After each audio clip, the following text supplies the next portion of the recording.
Alright. Hope everybody's having a good Saturday so far. Those of you in the Chicago area, hope you're going to stay safe. Looks like we got some weather coming our way. So we're going to be staying inside today. And we're gonna keep going on play ball. So for anybody that wasn't here yesterday, we've been kind of repopulating this playfield, and we're going to kind of work our way. We got the right hand side mostly in place. Today we're going to focus on the left hand side. So the last thing we did here was we got this kicker built back. So we're going to come on around to the left hand side. We'll do the flippers, then we'll do sling. We'll kind of work our way into left field over here. We'll kind of start doing all that stuff, and then we'll see where we're at. We'll start putting this guy back together. We'll see how it goes. No real problems yesterday, which was nice. Outside of like me just not like paying attention to order of operations and stuff. I had a little fun time with these guys, but you know, you learn as you do it, right?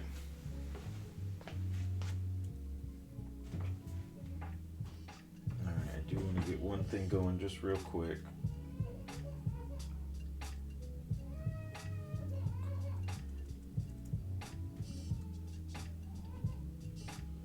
So I do want to do this. Stand by for a moment, sorry about that.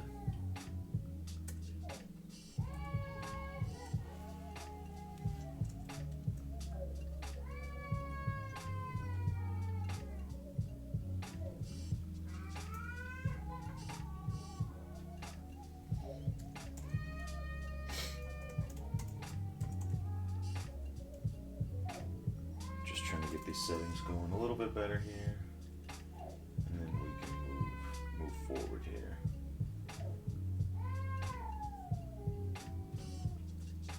All right, I think that's good. Okay, let's get to it. All right, so like we were saying yesterday, we're gonna start this flipper over here, and we're gonna come over here. Let me get this guy going. Let's turn him this way. Dig out my left flipper. These little plastic baggies are a lifesaver. Okay, so we got the one screw, and it kind of came out, so we may have to fix that, but that shouldn't be a problem.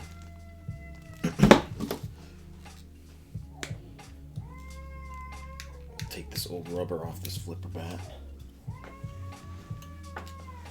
No one's gonna want that. Oh my goodness.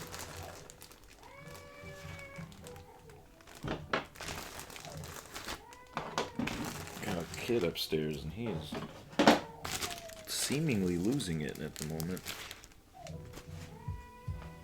Thought he was taking a nap.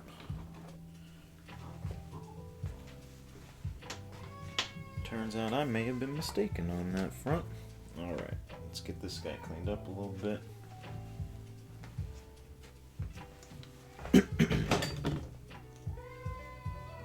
I'm just going to clean up this bushing. It's a little on the funky side, definitely on the old side. So we'll clean up around the outside here. We'll clean up within the bushing, because that's going to be the most important. We want to make sure we're reducing that friction as much as possible. So we'll get that going here.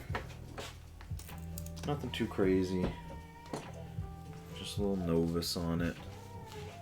Maybe some alcohol if there's real stingy stuff, but just cleaning up some plastic.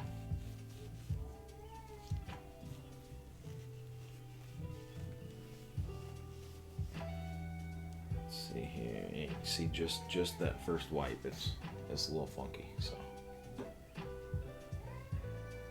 This is always a pretty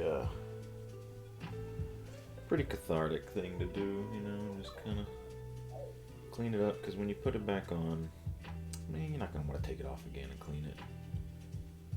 You already got everything off, might as well clean it.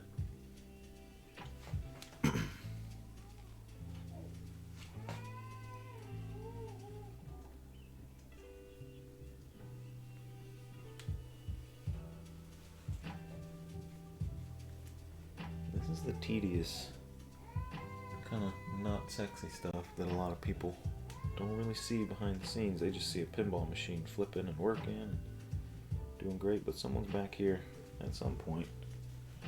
Someone's in the back taking all this stuff apart, cleaning it and putting it all back together.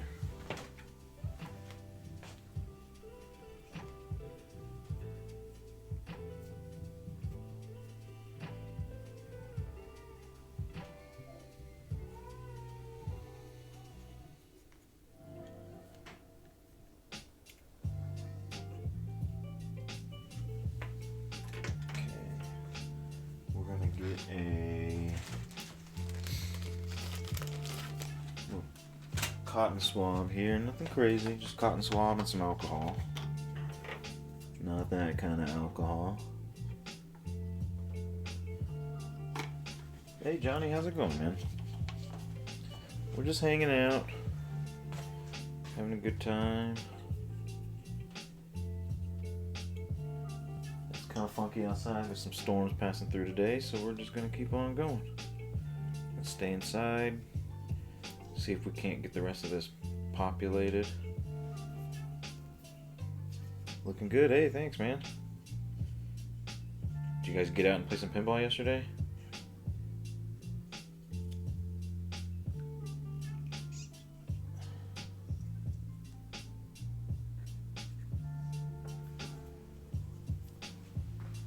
Storm's gonna be nasty. Yeah, is it? I'm guessing it's the same one, but yeah, we're supposed to be getting a band. I think the band just passed, which is good. It didn't bring too much, and then I think there's another one coming this afternoon, and then we got apparently we got some snow overnight, so that's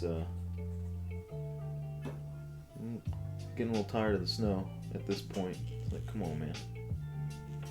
When does spring actually start? Come on, let's do this. Oh, you guys went out and played some. All right.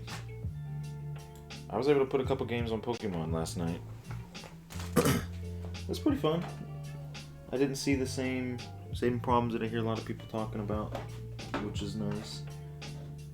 That was pretty good so far. Okay, I took the damn screw out. Where'd I put it? It's over here. 40 inches. Holy cow. That is wild. My gosh. Alright, we're gonna flip this bad boy around and get that bushing on there. Oh, you're knocking over my cleaners. 40 inches is just absurd.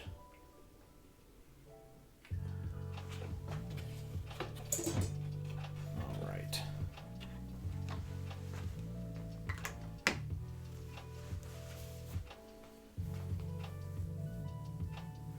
Should have it died in. Yeah, that's what I'm hoping. Like, it sounds like they fixed the production issues on the line, which is nice.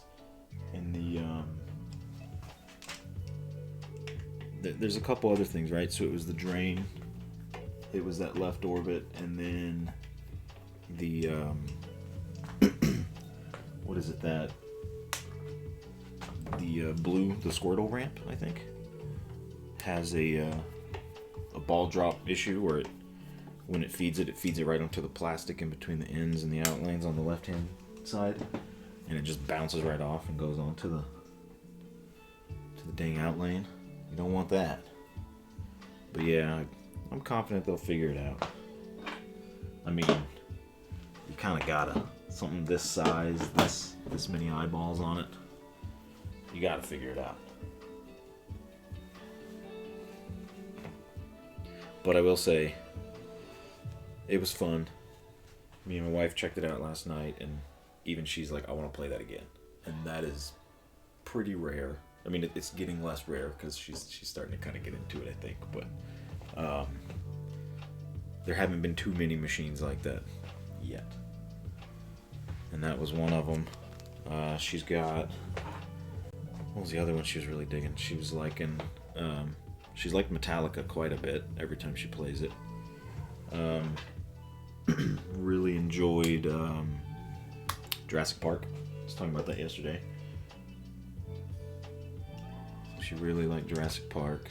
Okay, I gotta get the spring on that one. Okay. We'll do that last.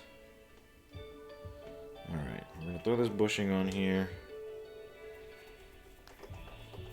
And then we're not gonna be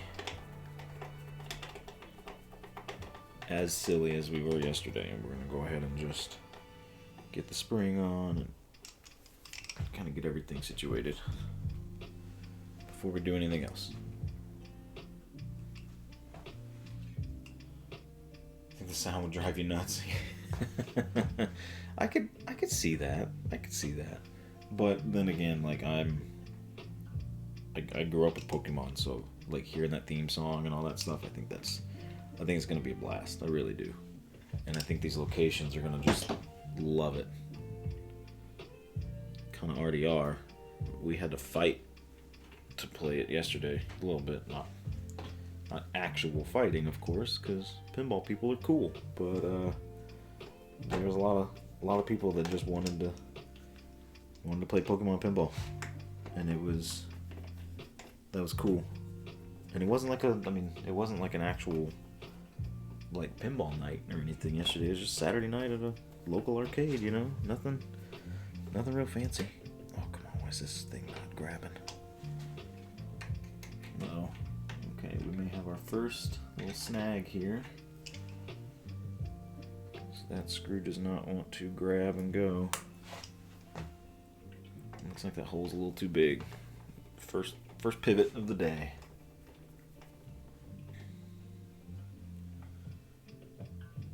Let's see, I probably just used the wrong damn screw.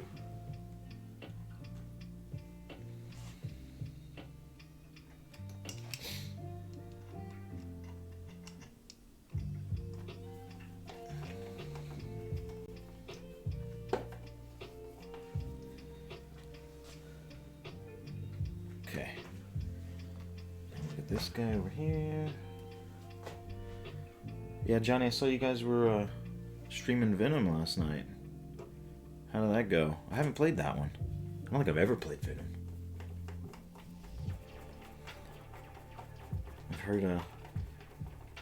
I've heard people love it and I've heard people hate it, but I think that's pretty much everything. All right, man, take it easy.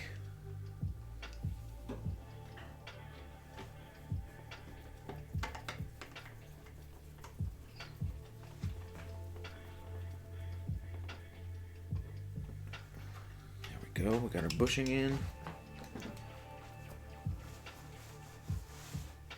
That's a little rocky. Yeah, I hear you, man. Choosing violence. Uh-huh. That's pinball for you sometimes. Like, I think it was on yesterday's stream. Jeff had stopped by and was talking about like a hard pinball machine. I forget which. Oh, Jurassic Park. We were talking about Jurassic Park because I had brought up that my wife had really liked that one last time we played it, and he had mentioned like, yeah, it's like love or hate, I think is what he was saying, something like that, of like some people really like it, some people really don't like it because it's difficult. I'm like, man, a home machine is like the perfect place for just a difficult machine, and it sounds like Venom may be in that same category. Like Labyrinth is another one. You know, they're tough and they come after you, and I feel like if there is an environment to kind of get used to that, it's that. So like Jurassic Park went on the short list of if we can get a deal on one, we might bring one of those home at some point. Average is 1 billion. You had several games in 30? No way. Holy crap. That is brutal. So I know you guys don't like stream that very often, but I'm assuming you guys play it regularly enough to stay up on it, you know. But man. Yeah, it's tough. Alright, we're just cleaning off this flipper bed as much as we can, in particular the rod here, because that's what's going to go. Obviously that's going to go down into the bushing. We're going to set that off to the side real quick. we're gonna clean off this assembly here. This is just a little pivot assembly, nothing fancy. But remember, like yesterday, we got to get this guy, the spring going. So it's gonna go like this. It's gonna sit like that. This spring's gonna come over here, kind of connect it like so. I'm just showing it right now because I'm not doing it yet, but it's gonna go like that. Rod goes in there. That's our coil. So we'll get this cleaned up a little bit. Rebuilding from the ground up, kinda. So I got this thing for $100 out of some guy's storage unit, and he was just over it. He's like, I just need to get rid of this unit. The cabinet in particular is in really rough shape. Doesn't have a back glass. Doesn't have hardly anything. But the playfield is halfway decent. So the first thing I did was kind of rip it all down. We're just kind of shopping it out, shop plus maybe. Broke down all the top side of the playfield. Checked out any coil sleeves, anything like that I may need to replace. Goal right now is get it. I don't need notice. What am I doing? Goal right now is get this thing good enough. And the playfield, I'll flip it over here in a second. But the playfield actually doesn't look bad. It's in pretty decent shape from like a paint and wear perspective. But I don't know. I don't know how much this thing's gonna need, especially when we get to the cabinet. So I wanna just get this thing going again. And since I already broke it all down, I'm just gonna do the deep clean as much as I can. You know, I'm not gonna take apart like all this stuff and get all up in it. I'm not gonna be super thorough for this, but it's gonna be clean enough to where a mechanical, the mechs won't be the problem. I'm just trying to kind of isolate as many potential upcoming problems as I can. But like most of this looks okay. Based on what I've seen and what I've heard from the guy I got it from, it sat on its back and it looks like it took on some water. It definitely took on something, because like a lot of these lamp sockets are kind of rusted on the bottom. There's some corrosion. The coils all look okay.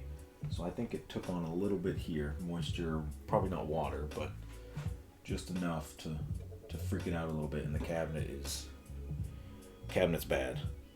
Cabinet's bad. I may need to rebuild part of it, especially like the back. That back panel and the bottom panel too. So yeah, that'll be the next thing we do. But for now, just gonna get this guy back in as tip-top shape as we can, and we'll go from there. All right, so we're gonna get this thing going in here. Okay, we gotta get our spring going over here. Anywhere near the lake? I don't. Not near Lake Michigan, no. It was in Wisconsin, maybe it was a couple hours from here. So this guy had a bunch of bowlers, and he had a few like this that just picked up as a project because someone was like, man, I don't know what to do with this thing, and then just he's like, I don't want to deal with this guy. I don't want to deal with this machine right now. I don't have the. Ooh, where's the green one? Dang it! I'm over here holding the damn foot. Oh, it's upstairs. Shoot. Okay, we're gonna make do, and then we'll have to be right back. But I'm gonna need that. But yeah, this guy, it was just kind of hanging out in the storage unit, and it was I don't think it was a climate-controlled unit either. So it had definitely seen the elements a little bit.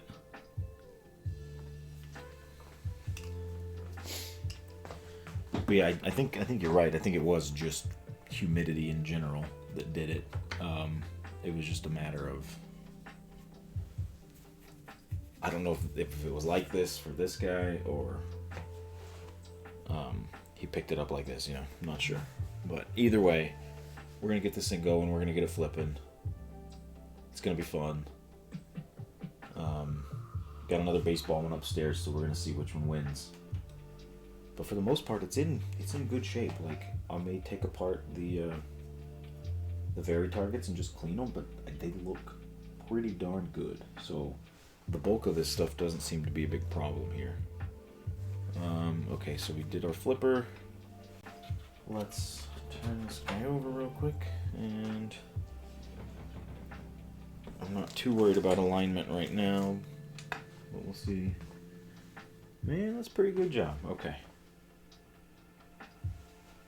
Okay, I'll be back in like 30 seconds. I left a couple nut drivers upstairs.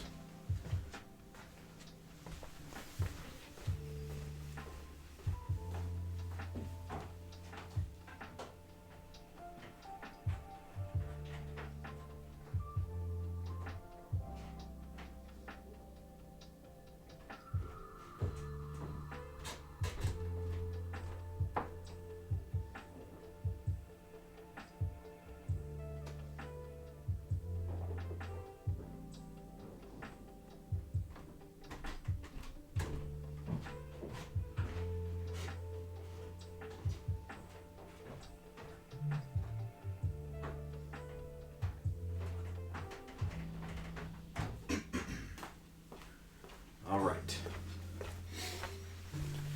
Got our nut drivers back. We're gonna need those for sure. For $100 you may have found a deal. I definitely found a deal. But yeah, patience definitely factors into it. It's like how much time and energy you want to spend on something like this, you know? And these EMs, I think it was Roller Coasters that had stopped by yesterday, and he does the same thing, right? But yeah, these EMs are, there's a lot going on. There's a lot of wires in there. It's not just an Ethernet cable and all that stuff anymore. But even then, the thing like poke through. We'll deal with that later. Even then, it's finite. Like, there's only so much that can actually, that it could actually be. Okay, that is pretty good. We got our spring here. End of stroke looks good. That is a clean coil. That is a clean sleeve. We got ourselves a second flipper. Alright, let's move on to the sling here. So the sling, we're going to get these two leaf switches back in. But I believe the mistake that I made yesterday was not doing the kicker soon enough. So here's my left sling and lanes bag. We'll do lanes later. We're going to chase this down. This is actually pretty darn clean already, but we'll give it a nice once over. Got a sleeve in here. Oh, the sleeve just broke off. Okay. We'll pull this coil off and we'll clean that up a little bit. This is the sleeve. It just looks like the cap, the top of it just broke off. So we'll replace that. It's in good shape. It could probably be clean and salvaged, but when the top breaks off, there's nothing stopping it from just flying around and doing all kinds of wild stuff. So we'll swap it out. But yeah, on these EMs, there's a lot of wires, and it's a lot of those little relays and leaf switches, and I mean it's a lot, but at the same time, it's finite, right? There's only so many things that can really happen on an EM. Dang it. And so I kind of like that. I like the idea of, man, eventually I'll get this right. I like the idea of, no, I won't. Okay, we'll just keep getting it wrong. I like the idea of kind of knowing that there's only so many things that it could be if there's a problem, right? It's a switch, it's a relay, it's a coil. That's about it. There's not a lot else that can really happen. So there's no like black box like circuit board, or there's no ROMs, there's no nothing, you know, it's just pretty straightforward for the most part. And we have ourselves a wire, a missing wire. Ah, look at this. So this coil, this lug right here, does not have a wire on it. Well, where is it? So when we're sitting like this, I'm expecting something to be here. Well, someone in their infinite wisdom decided that they would just strip part of the wire in line and just looks like maybe solder that directly to the lug. So okay, we'll have to repair that. That looks like the move because they did it over there too, so that's just kind of the way it was. So let me get the soldering iron warmed up here in a minute, but first we'll get everything else going. Okay, we'll do switches last because that's kind of the easiest part, but I need to take these 3 screws off because we got to get the kicker assembly back in there.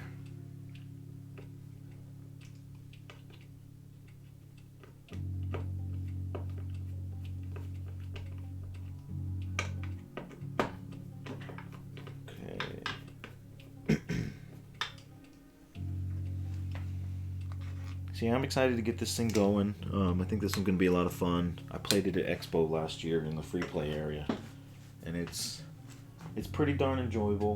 We're baseball fans here in the house, so it's going to be fun regardless, just because of the theme. But it's got a couple interesting quasi-unique features, or maybe uncommon features. The first one being the vary targets, obviously, right? So you don't see those very often. Gosh. But it is pretty cool to kind of, you have to hit it to a certain point, and that tells you how many points you scored or whatever. The other one is the shooter lane does not exist. There is no shooter lane. There's no plunge rod. There's none of that, right? It's just a kicker, and so it drains into the middle, and it kicks right out of there. That is launching the ball. There's no knob on the cabinet, no nothing. So it's pretty unique, pretty cool, pretty straightforward, but also it's gonna be a lot of fun. So I'm excited to get this thing going. All right, let's get this. I'm gonna go over here and clean my kicker assembly real quick.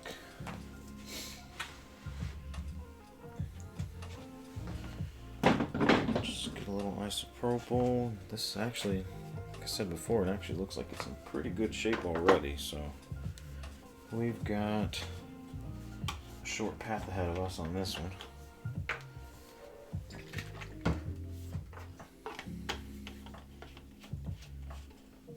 Okay. Don't really need to do too much. I got a little alcohol on this microfiber cloth, and we'll just kind of just wipe it down, just get as much of the grime and the crud off as we can. There's no point, if I'm already at this level, there's no point like not cleaning it up a little bit, Let's go and do that, make it look nice and pretty, so that when it is flipping, we look at it and go, ooh, okay, I see you, play ball, I see you.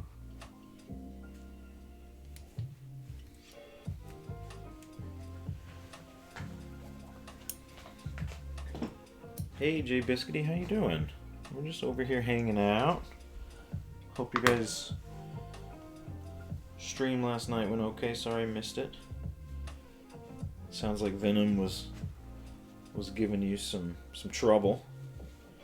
Nothing you guys can't handle. Looks like a scary project. It's not so bad. It's not so bad.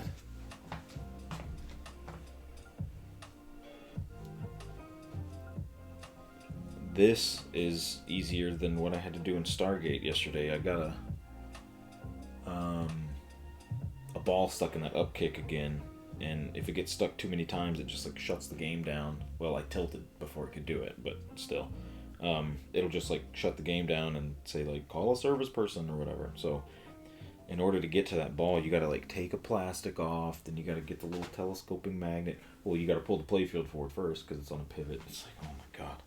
This is actually like somewhat reasonable to me. I think this feels okay comparatively, but my goodness, Venom was a jerk. Yeah. So I heard. I've heard that from a few people just in general, that Venom is kind of a jerk. Alright. So we gotta get the slingshot kicker off, and they do something interesting on this. Or we gotta get it back on, sorry. They do something interesting. This is the, this is that into stroke switch, right? But the bracket actually lives underneath it. So the bracket goes first.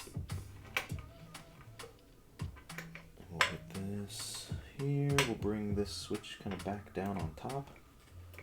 And then I've got to get the leaf, the big leaf underneath it. There we go.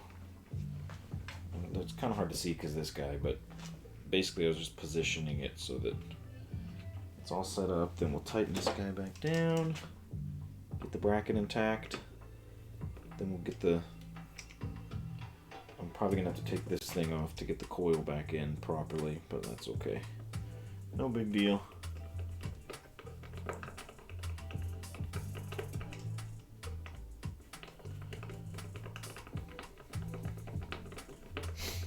How's y'all Sunday so far?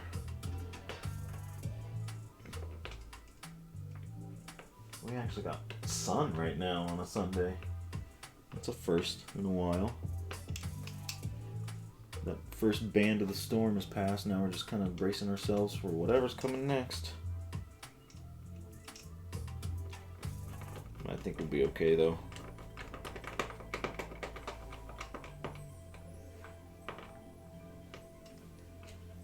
Alright, that's on there pretty good. I need a coil sleeve.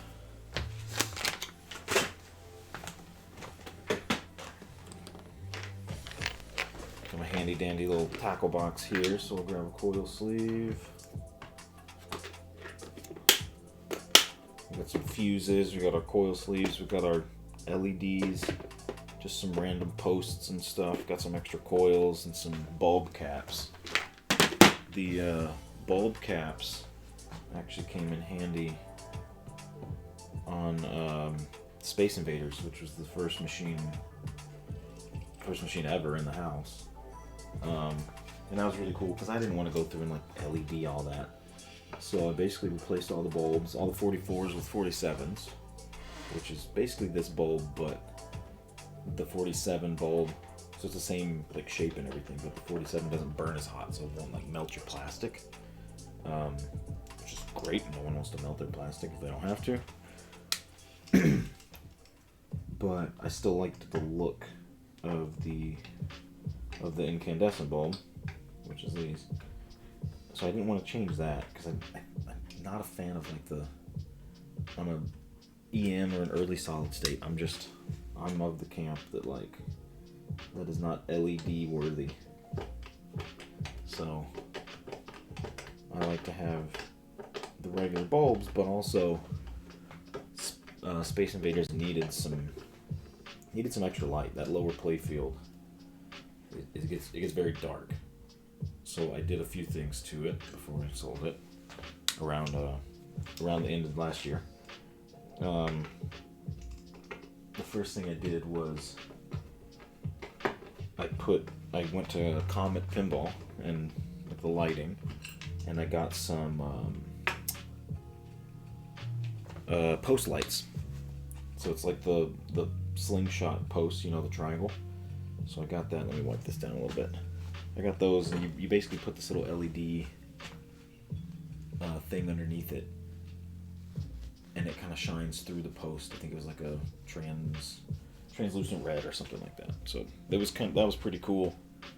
It really kind of lit up the playfield, and then I got a trough light as well to shine through. That was red.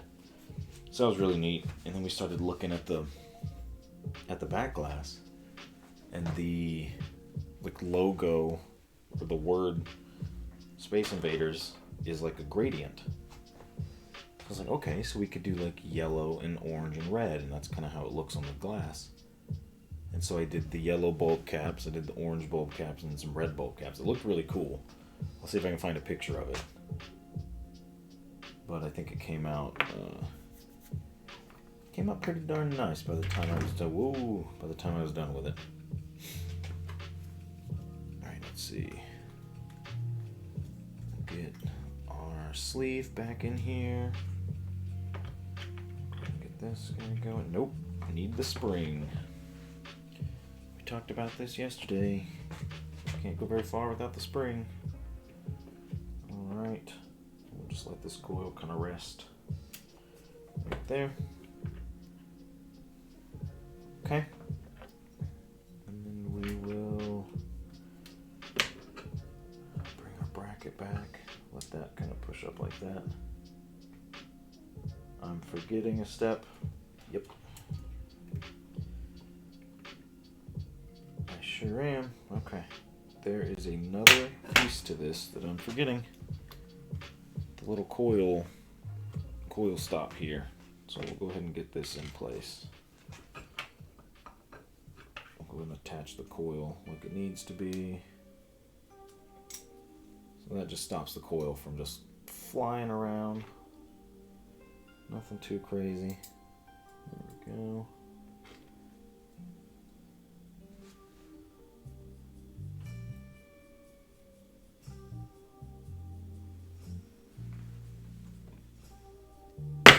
Oops. All right. Now we can do the part I was just talking about.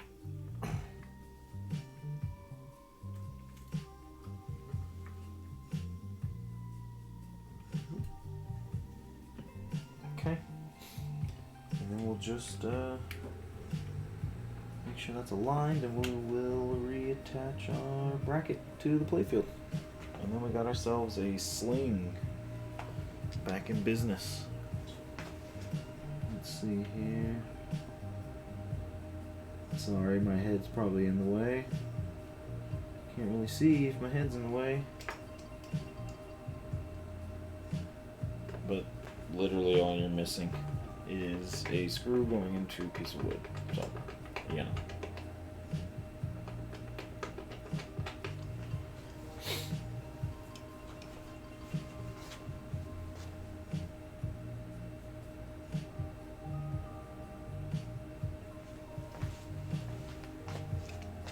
Okay.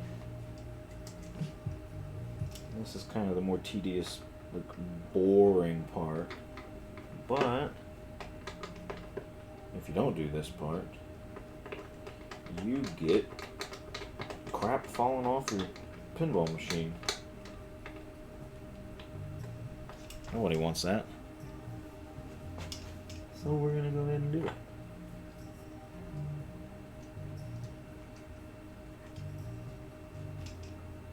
Alright. Come on. I think at some point I'd learn my lesson and get one of those like magnetic tip screwdrivers. But no. Maybe I'm just a fan of hard mode, I don't know. Or maybe I'm just lazy.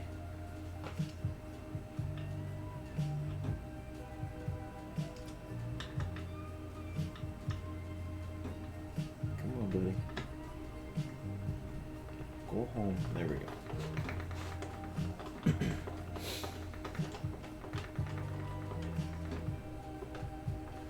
All right.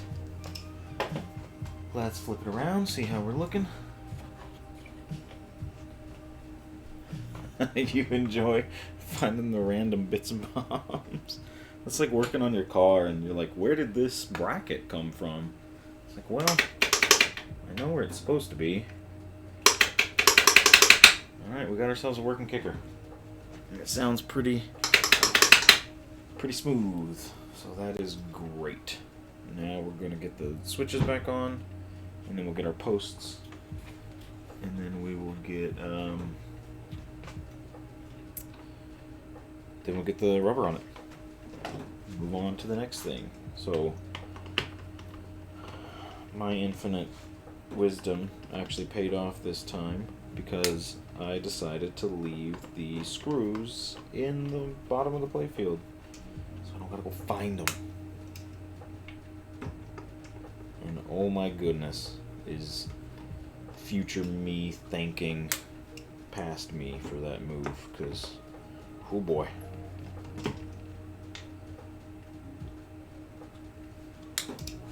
That would not have been fun. Alright, so We gotta do a couple things here. We gotta obviously put these switches down in that hole right there. But then also, I gotta make sure that this damn wire gets resoldered once I'm done over here. So, that's always gonna be fun. So we'll bust out the soldering iron here in a minute and just fix that up real quick. Nothing crazy. And I will apologize in advance for the very poor, very amateur soldering skills that you will see on display here in a minute. It is bad, but it gets the job done. So please, I mean, feel free to judge, but we could be nice about it.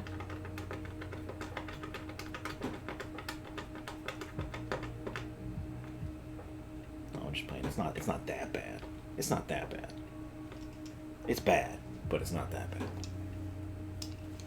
I've only burned myself a few times. Oh, and these pop bumpers over here, I had to I rebuilt those, and you got to resolder the lamp socket. So there's a lamp socket that kind of has two little legs that feed. They sit in the cavity of the pop bumper, but then the two little legs have to come through. You got to put one on the ground braid, and then one on the wire itself, the hot wire. And it's tricky, and I was lazy, so I didn't actually take the pop bumper bracket off, which I should have. I just took the actual bumper itself, so again, lazy. But yeah, that was not fun. I was on the phone with my brother and just burning myself left and right with the soldering iron, trying to get in there and do that. All right. Anyways, you don't learn how not to solder without burning yourself a couple times, you know. All right, so let's flip this back over, make sure those switches look like they should. Not bad. We'll get the rubber on there. We'll do the posts and the rubber, and then move on to the lanes. And we'll kind of keep moving along. Let's see here. I've got a bag of goodies. There we go.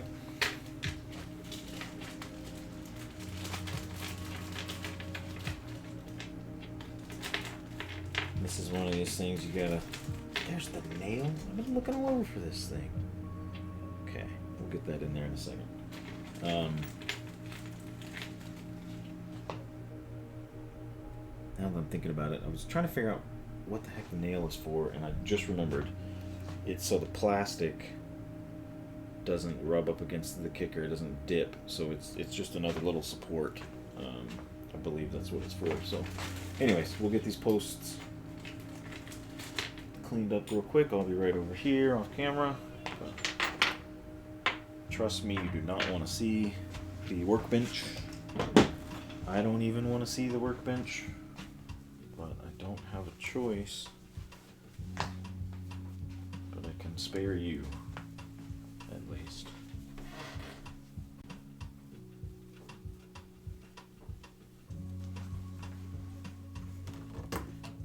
All right.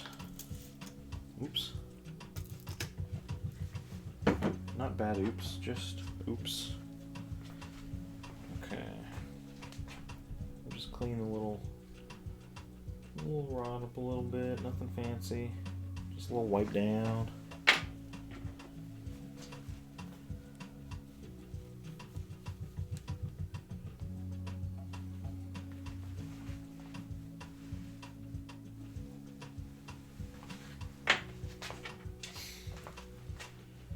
Since we're going to be looking at these for a while, might as well give it a nice little clean polish.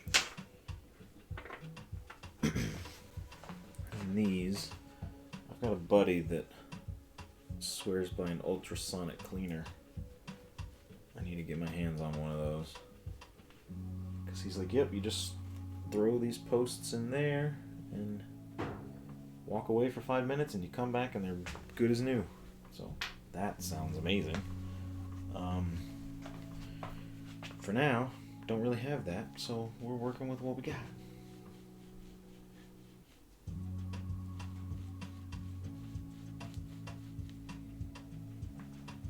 And these just get a little funky. I may end up buying new ones at some point, but the trouble with these older games is like you can't just go out and buy a white post.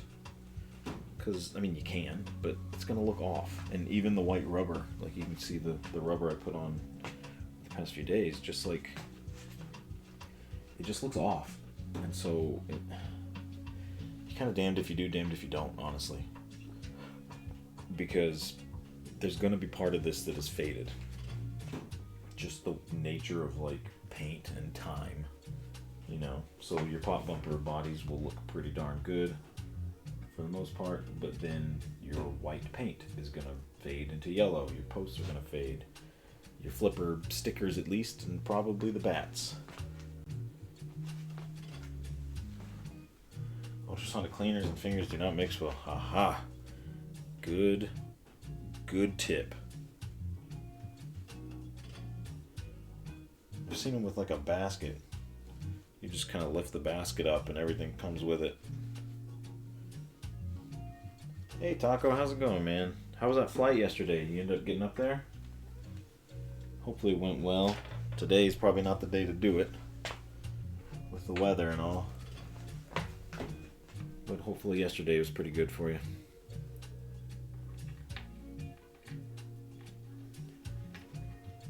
Started snowing. Oh man. That's right, it did snow a little bit yesterday, didn't it? My goodness. So is that just an instant no-go then? If that happens? It's like we see snow, that means no. Oh, I really hope that's the saying. That would be so good. If it's not, missed opportunity. Snow means no.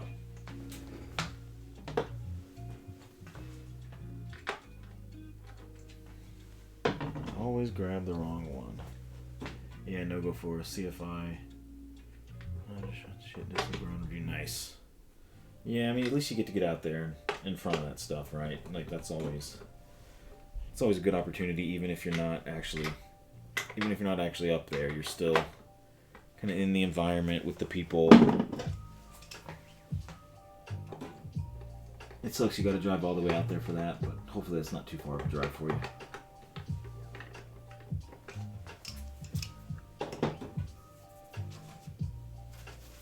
Restoration's going pretty good, man. We're coming along. So we're getting I don't know where you left off yesterday, but yesterday we kind of worked on rebuilding the sling area here. Found my nails. We rebuilt the flipper. We rebuilt this kicker, which is actually the ball launch, which is kind of cool. Today we've rebuilt this flipper. We're doing our left sling here. We're gonna move on to the lanes, and then we'll kind of work our way up into left field and do all this. And then after that, throw the plastics on it. Oh, I gotta do the wall out here, the baseball wall. Throw the plastics on it, put the rails back on the sides. Well, I'll do rails first. But yeah, then after that, apron, and we'll get this thing going, and then I'll hopefully swap it out and go grab the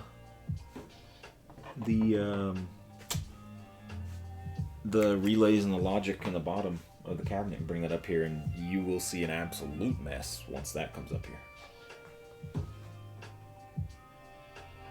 See, it's an hour drive. You weren't doing anything. Yeah, that's true, man. Sometimes it's just good to get out of the house. I do not fly professional, so I work in aviation, but I do not actually know how to fly an airplane, which, for any passengers or prospective passengers out there, they will greatly appreciate me not trying. So, no flying professionally for me. And I got a lot of buddies, obviously, that do fly, just being in the aviation world, but not for me. I'm on the maintenance side. Well, I'm in the corporate office of the maintenance side. That's kind of our... to get you the bug to get in. Oh man, I am never gonna be the guy that flies a plane. I will happily be the guy that rides on a plane. You will not catch me flying one. I've already got an expensive hobby. This is plenty. All right, so I need to get this nail in a little bit further. So everybody, cover your eyes while I do this. Please don't look.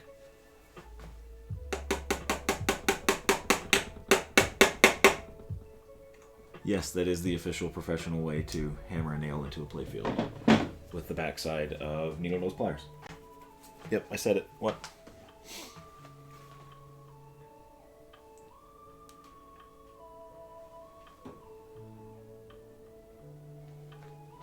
Don't think you ever met anyone into pinball. Well, we are here.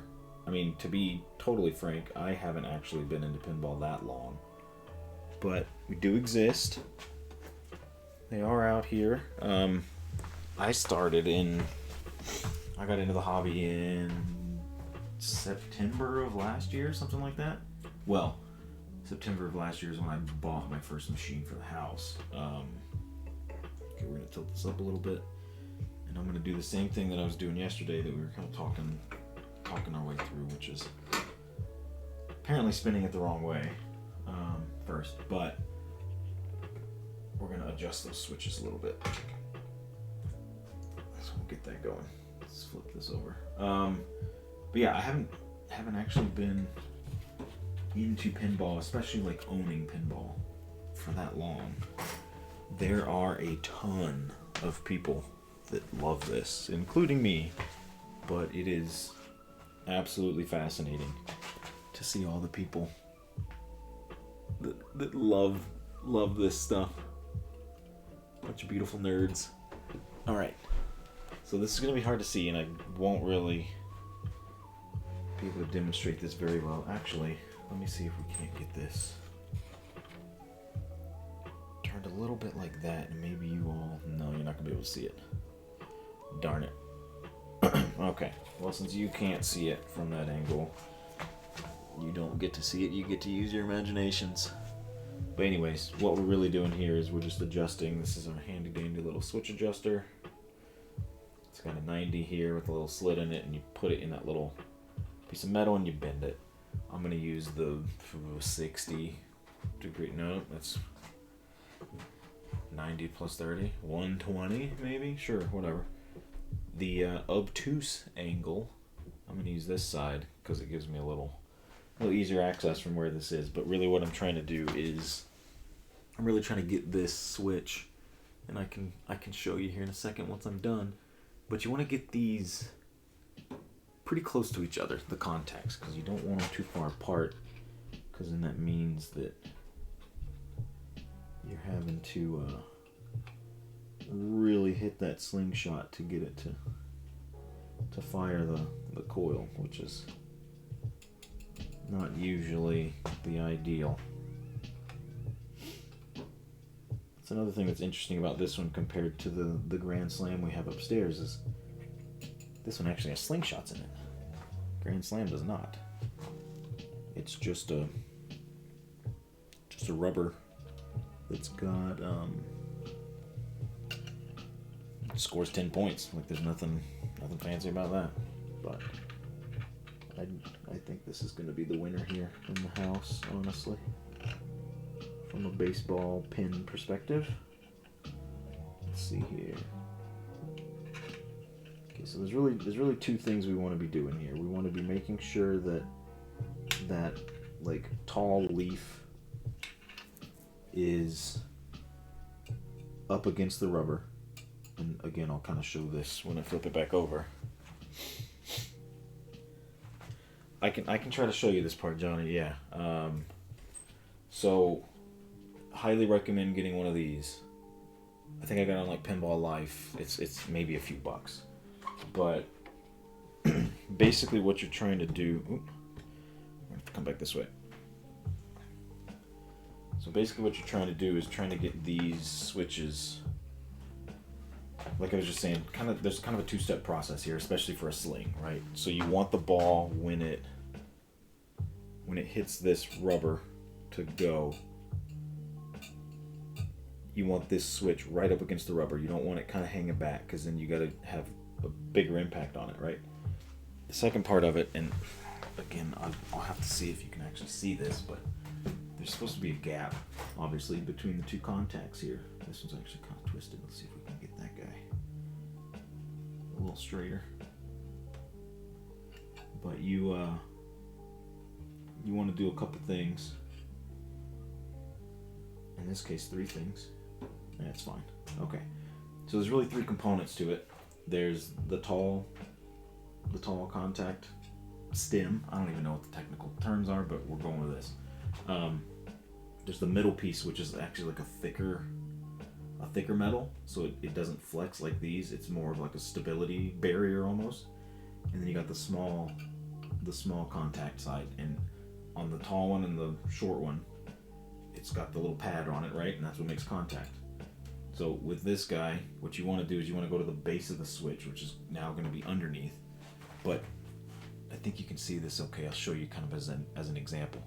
You want to go to the base of the switch, and you want to put a little slit just like right on it, as close to this little stack as you can, and you just want to just very gently just kind of nudge it. So if you give a little nudge, just like that, it bends it just enough, right? So I bent it too much, obviously, so I'm going to bend that back, but that's really what you want to do, and you want to try to do it at the base if you can, because if you bend it up here, now you got this like contortionist looking thing, and that's just not ideal, right? So that would be the way to adjust it. Especially for a sling, the trick with the sling is going to be, you're going to have to find that sweet spot, and it's just going to be like machine specific. It's going to depend on how like sturdy the rubber is. But you want to find it, because you don't want it to be too close, because then it's just going to fire. You get like the machine gun sling. You don't want that. So just kind of tinker with it. You could even put it in like a solenoid test mode, and just kind of play with it till you find that sweet spot. But as far as adjusting them, it's not too bad. I highly recommend that tool, though. This is a godsend for sure. You got one? Haven't used it? Yeah. No, it's perfect. It really is. Yeah. So if it's doing rapid fire, that's what my Stargate's doing too. I need to just get in there and adjust it. So that just means that it's hitting more than it should, and like the rubber's going to kind of bounce and then do that little ripple effect. So it's too close, which means it's just making contact too many times. That's all it is. So just bend it just a little bit, but again, highly recommend doing it at the base as much as possible instead of up top. If you do it up top, you're just creating this like bendy thing, and it's not actually moving it like it should. It's just kind of flexing it at the top. That's going to end up hurting you in the long run. The whole hand thing, I don't know if that was actually useful. I made that up just now. So anyways. Alright, we're going to get this post going here. I think we're good on a slingshot. Oh, we're doing lanes. Let's do the lanes.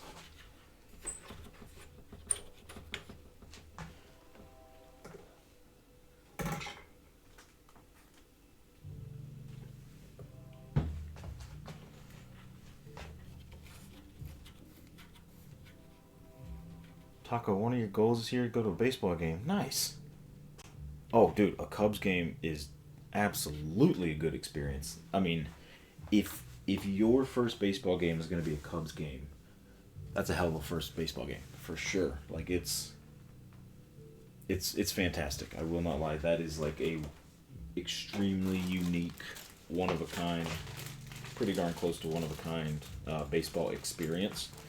So highly, highly, highly recommend Cubs game. I will say,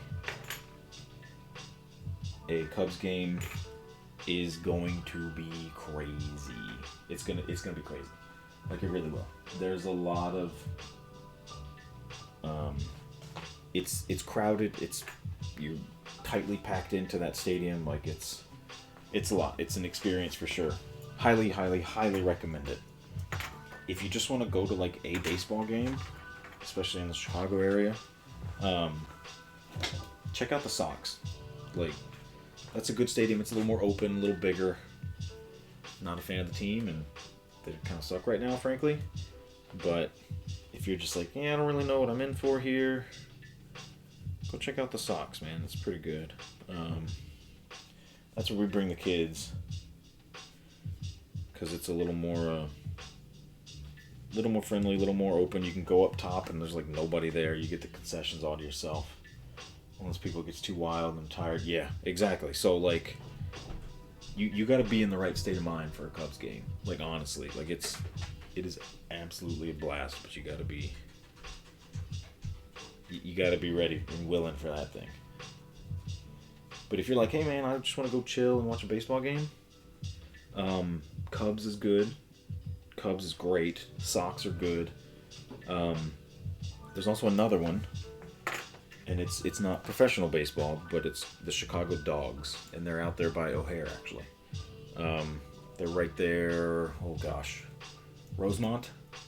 So they're kind of by the airport, kind of by the, what is that, the outlet mall, I think, is right there. So that's a nice little spot. It's really chill as well. Much smaller stadium. Everybody's kind of more laid back. It's family friendly. Like, you're not gonna get, not that I've ever been like trampled at Wrigley, but like, you're not gonna be on top of each other over there.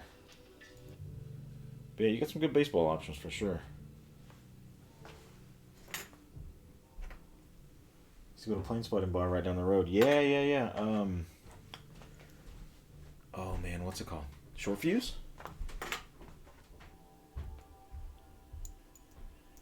You might be talking about Short Fuse.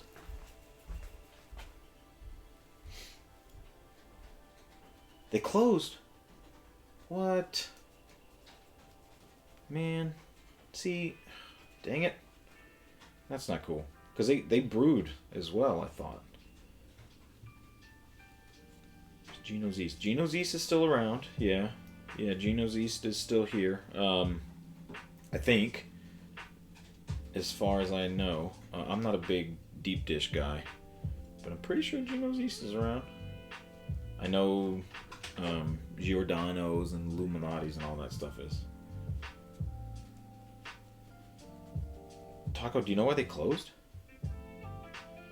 Was it just not enough business? Because I've seen them, and I thought I'd seen somebody else, like another brewery, close as well. Can't remember who it was.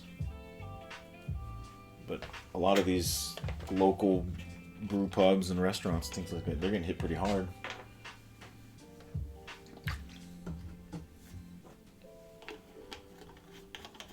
That is super nice of them, though, to give you a bunch of the merch and whatnot. That was a great place. It was pretty open. It was nice. Stuff broken. Oh man. See, that's the worst, dude. You hate to see it, honestly. That's the worst way to go out of business. Goose Island, yep. Goose Island's another one. Yeah. There's been a lot of that, like especially in the brewing scene, which I will admittedly say I'm not keyed into. There's been a lot of consolidation. Lived in Texas for a very long time, and there was a place called Karbach in Houston. So there's like Karbach and St. Arnold. Those are like the two big breweries. If you can narrow it down to two, that was those two. Karbach got bought by, what is it? Anheuser-Busch, InBev, whatever. Like they got bought by them. And yeah, sure, it's beer, but like it went downhill pretty quick. St. Arnold, however, did not, and still make good beer. But yeah, InBev they just ruin it. Yeah, Taco, they did. This has been years ago now, maybe 10 years. We've been up here for 6, so 7. Damn. Yeah, okay. So it had to have been close to 10, maybe more than 10. More than 10 years. I mean, I do have the power of the internet at my fingertips. So, first, we're going to look up Johnny's question. Geno's East. Geno's East is a round. There are 10 locations. Answered that. That's a great, for those that don't know, great Chicago pizza joint. And we're going to see here, Carbach Brewing. Did anyone expect this to be a thing when you came to watch a pinball restoration stream? Probably not. Since 2016, it has been owned by Anheuser-Busch InBev. Okay.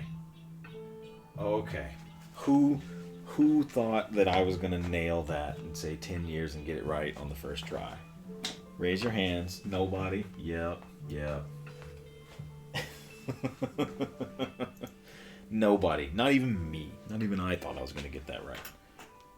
But yeah, they sold. And it's just kind of the way it went. Alright, so we're going to do these lane guides here. And there's really four. They're not lane guides, sorry. They're lane rollovers. There's 4 of them. And it's going to be 1, 2, 3, and then 4 is going to be up here. So I cleaned them up the best I could. I needed to do a little more work on this one because that one didn't really get cleaned up. But there's only 2. There may have been only 2. I mean, at some point, I'm sure. But yeah, Wikipedia, a quick Wikipedia search says there's 10. So I'm not really a deep dish guy, frankly. That's like a thing that folks do when they come to Chicago. They're like, I need deep dish. Like, I like being able to walk out of a pizza joint. I don't know that deep dish is definitely not something that I chase very often. I'm more of a thin crust, burn the hell out of it. But anyways, okay. So we're going to put these rollovers in. Now, if you look closely, these 3 kind of have this like roof look to it, right? So it goes up and then it kind of peaks and then it comes back down and it ends. And the playfield's going to hit like there, so you're not going to see this part. Obviously, this is going to be underneath the playfield. That one's like that, that one's like that, and then so is this one. However, this one is not. This one stops short, right? So the question is going to be, well, why? Here's a good answer. You got to think about where the ball's going to go and where you want the ball to go. So in an in lane, or any of these lanes, the ball can come from this direction, roll over, push it down and come back. It can also come from this direction, roll over and push it down and come back. In an out lane, the ball should not be coming back. So you're going to have this, like this, and the ball is going to roll over once and cannot come back. You don't want the ball coming back through an out lane. It just shouldn't, right? Physically. So that's why this one's different. We got to make sure we put this in the right spot. This is the important one. The other 3, I don't really care what order they go in. They're all the same. But that's a good thing to pay attention to, because easy to get that mixed up, and then you're going to sit here and wonder why your damn ball won't go in a certain direction.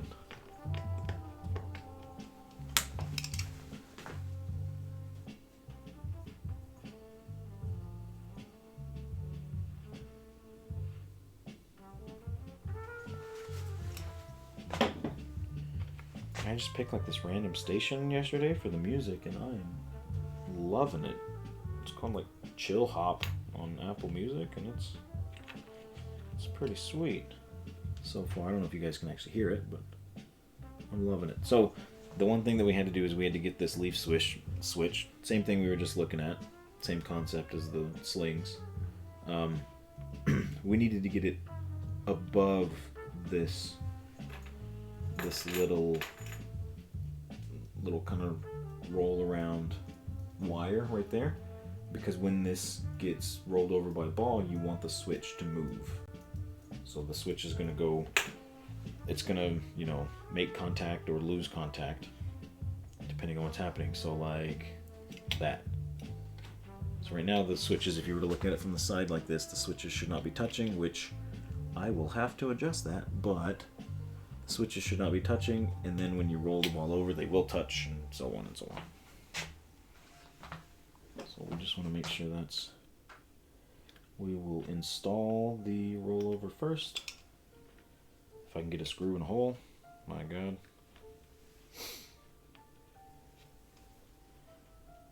So Taco, are there any, now that a short fuse is gone, are there any other good plane spotting spots nearby? Outside of just like going to one of those big ass fields and just sitting there?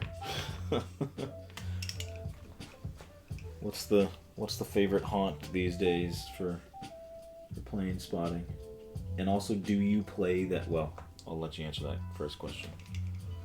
Gotta go sit in the fields, man. Okay, business opportunity. I see two paths here. I see the tiki bar putting a skylight or a rooftop, or I see opening a new short fuse and calling it. What would you call it? You know, you don't want to call it short fuse because clearly that's what the business owner had, and so we want to come up with a different name. It's like a biker bar. Where's the biker bar? Is it underpass? That's not a biker bar, is it? I don't think so. I don't know. All right, so we're gonna adjust this switch adjuster here. Oh, it is doing pretty good. Okay. So once I got it installed and got the bracket on, it's actually like perfect. Someone had this thing dialed in. This is awesome. We're not gonna do anything. It's not touching, and now it is. Cool. Great. The landing strip. Oh, okay, that's the one. Oh crap, what is that? Is that Cumberland maybe? I don't know. But I think I know what you're talking about.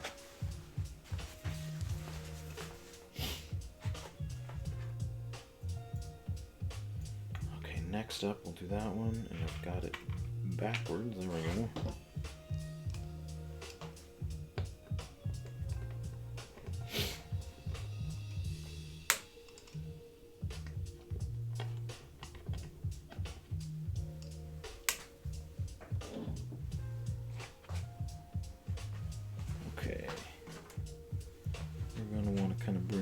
Up a little bit, so we will use our adjustment tool to get this underneath without really bending it, because I don't really want to bend too much. There we go. It is incredible the what's the word? Oh, the juxtaposition. Yep, look that one up if you don't know it. It's incredible, the juxtaposition of like how sturdy a pinball machine is, and also how delicate some of this stuff is. Like, it is just, it blows my mind. So like this thing is, man, this was in 71 maybe, this one. So this thing is 55 years old. And it like looks incredibly great still, but then if you bend this little piece of metal a little bit too far, it breaks off or whatever, you know, like just the delicate balance of being really okay. That one's actually in good shape too. Cool. Being very sturdy and being precise. That's a fantastic engineering. Just started buying beer and drinking at home. I know, yeah. I hear you though. It's always going to be cheaper to just get it at home.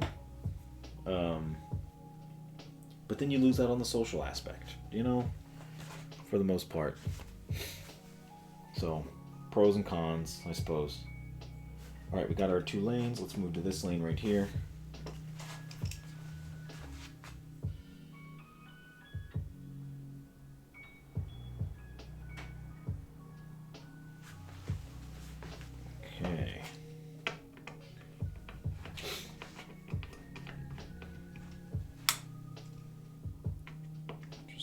working our way up. So we'll get everything underneath installed. Ow! We'll get everything underneath installed.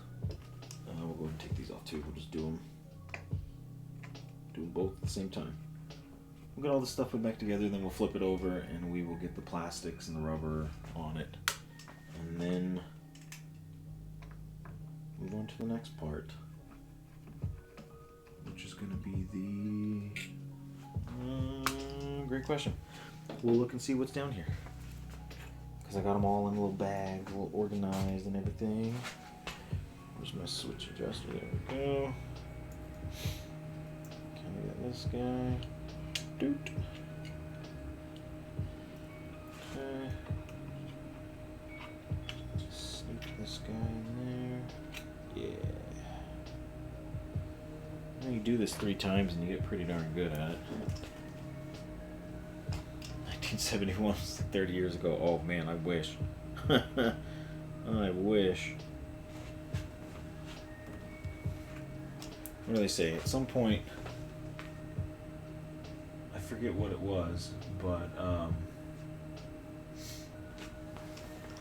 when I started hearing some of the songs that I grew up with on the oldies rock or whatever, that's how I knew I was getting old. Like, man. And like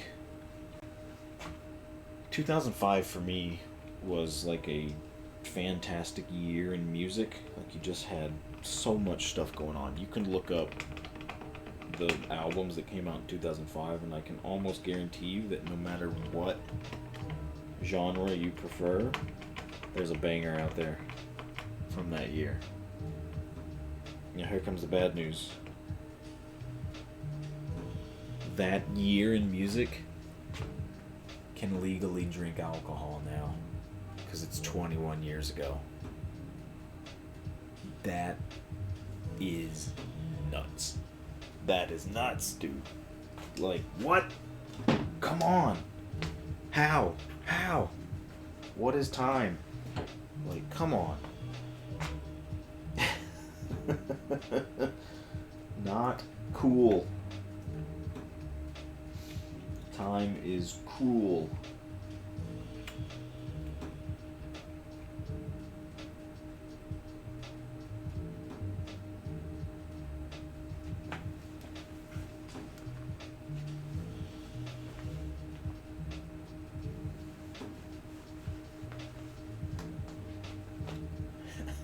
Airline is moonwalking away. I love that. I gotta say though, the fact that you said moonwalking away tells me pretty much what kind of music and when you were listening to music. Like, that sums it up quite well right there, honestly. But I'm the same way. Like, I was raised in the 90s basically, and so a lot of that stuff was a lot of that stuff is making a resurgence, whether we like it or not, in a very different way. I'm not mad about it most times, but it's just it's so weird to see. Like, honestly, I'm gonna go off a little bit on a tangent, not like go nuts, but I'm absolutely dreading the day when my daughter comes home from school and says, "Daddy, have you heard this old band?" And it's like Green Day or Blink-182 or something. I'll be like, oh no. All right, let's go find that grave plot for us, because we dying over here. It's gonna happen. It's gonna happen soon. But oh my goodness. Okay, we got our lane rollovers back in. Looking good. Let's check the switch on that.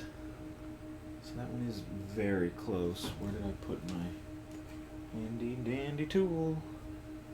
Dude, I really just had it. There it is. This one is pretty darn close. So we're going to move this one back a little bit.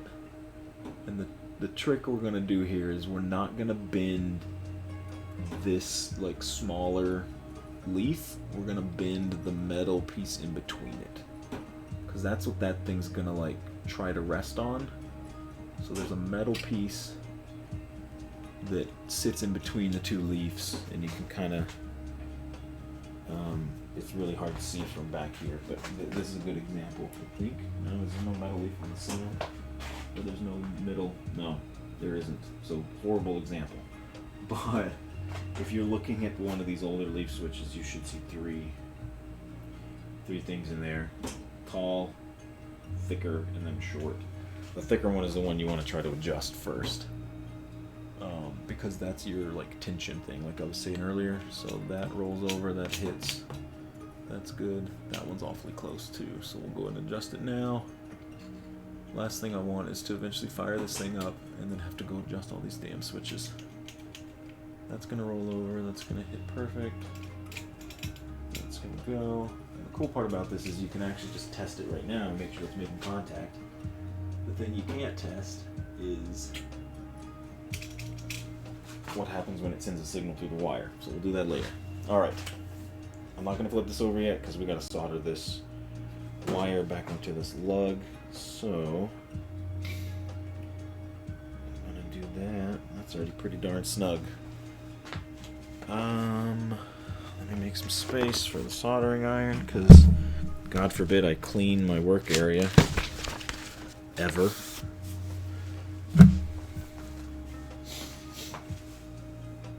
We'll get ourselves the soldering iron here.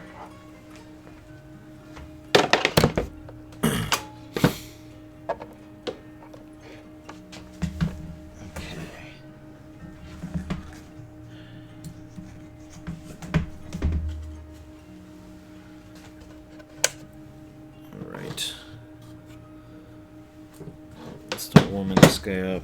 I'll be right back. I'm gonna go get the little sponge damp a little bit.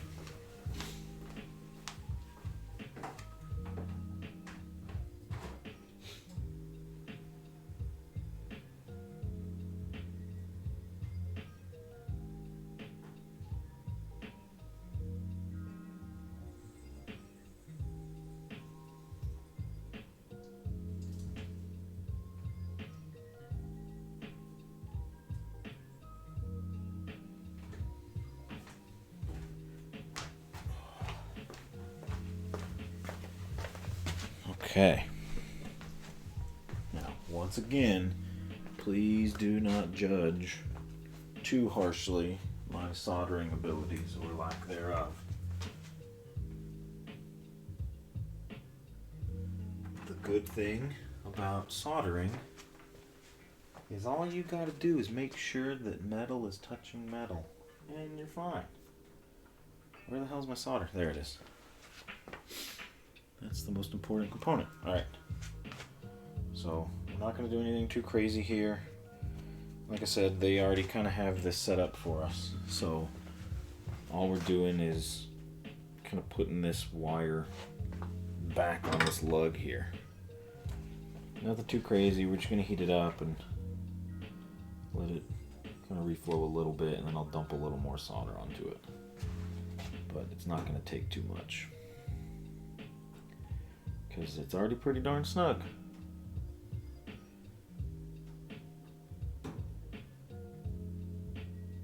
Okay, you start to see it get a little shiny. That means we're at our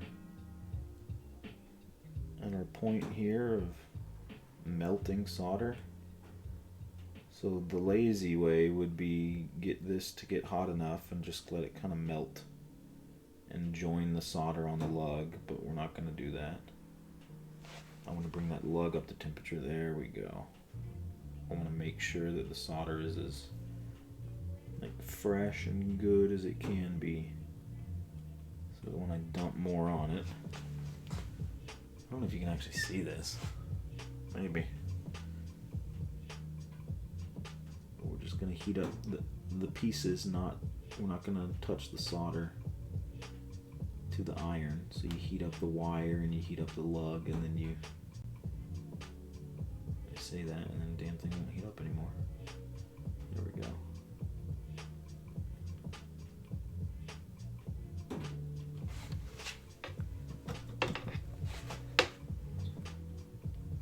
those chisel points or something that's got a little more surface area on it, but that's okay. For most things, this is going to be just fine. There we go. Just want to make sure it's staying on there. Nothing too crazy. Definitely not looking for perfection here, just looking for contact. And if we were looking for perfection, I wouldn't find it. Not when it comes to me and soldering. So, why have a futile search when I don't need one? There we go. Get a little on the backside over here. Just want to make sure we're making as much contact as we can, because I don't want to do this twice.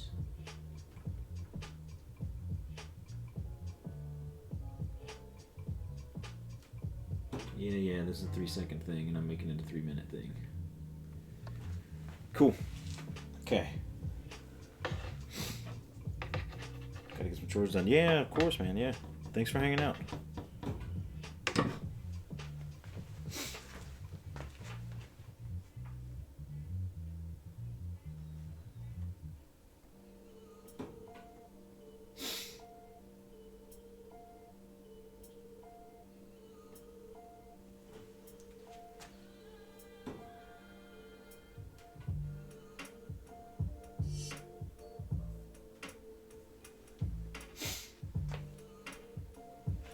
Alright, we got that thing going. Let's shut off the soldering iron. We'll let that kind of hang out. We're on there pretty snug, so that's good.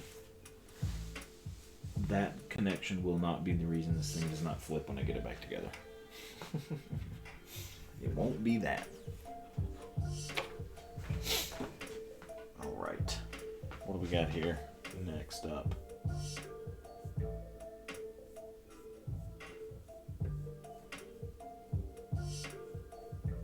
Okay, next up we're going to flip this over, we're going to put the plastics on it. We'll see if we can't get this looking a little more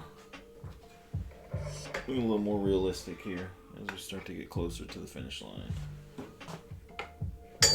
Okay, so you can see I've already kind of fed a lot of the leaf switches back through into the play field. That was kind of my first thing that I did.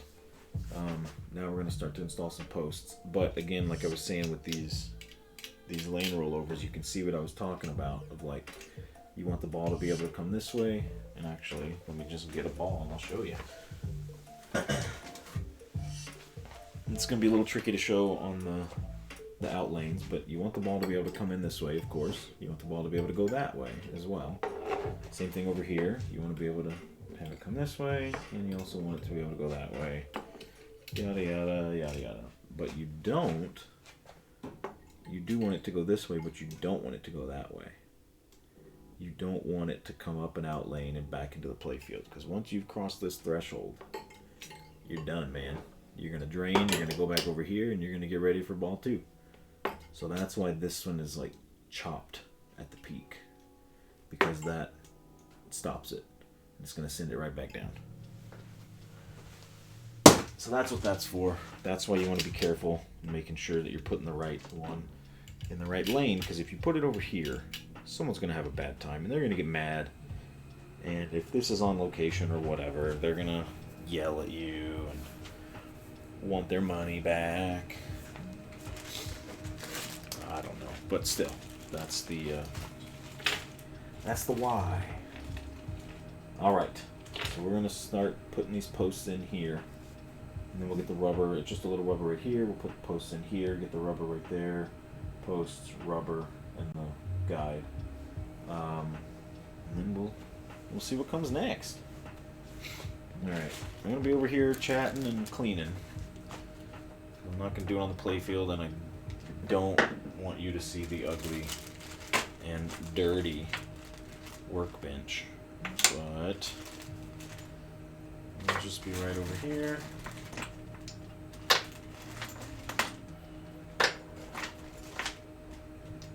And And the tricky part, one thing to keep in mind with this one in particular, and I've got the benefit of having the right field done, but there's two different post, not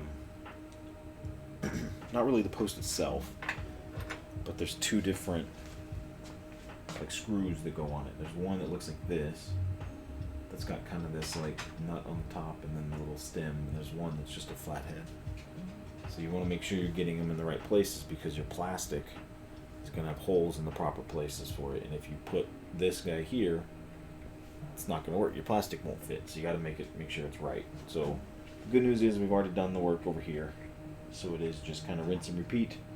It's really just making sure these two are good, and then you're good. But just one more thing to keep in mind as if you're assembling these things, reassembling these things, just make sure you're aware of what gets what type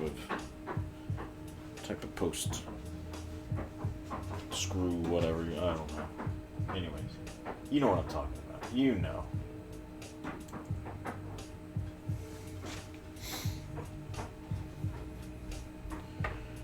All right. Just spray some of this plastic cleaner here. Microfiber.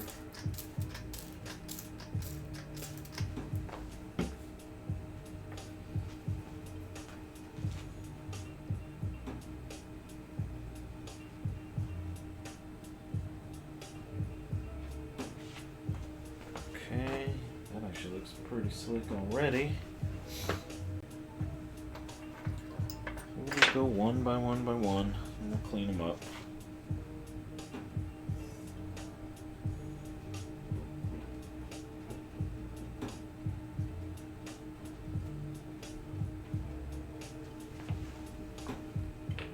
Put them at the location where they're gonna go, just to make sure I'm not missing any, because that's never fun. So we're gonna have one here, we're gonna have 5 here, 3, 2.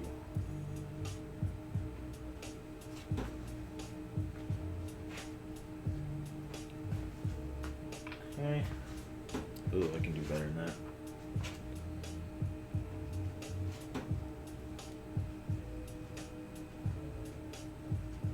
The other part is like that's the next phase of like which rubber to put where, and I think I got shorted a rubber, unless I lost it. I may have just lost it, but I think I got shorted a flipper rubber when I ordered my rubber kit, so I may need to figure that out at some point. But this thing's not gonna be flipping for a little bit, so I think we're gonna be okay if we don't have a flipper rubber right away. Still. So we'll get that going. Whoops.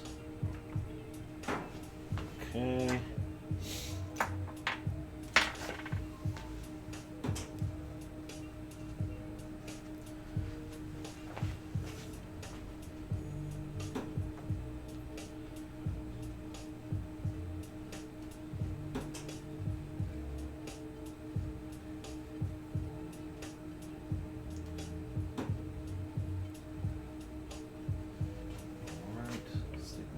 There.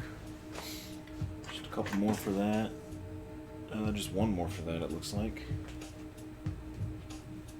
For that polygon, and then I'll start cleaning the fastener, and I'll get those installed. And we'll see what we want to do next after the posts. I'm tempted to say we'll do all these posts as well, but I'm tempted to say we throw the rails on it, throw the apron, put this back rail on. The back rail might have to go last, because I don't think it's going to fit with the way this rotisserie is set up. But that is okay. I'd love to. Am I missing a post? Nope. Okay. There it is.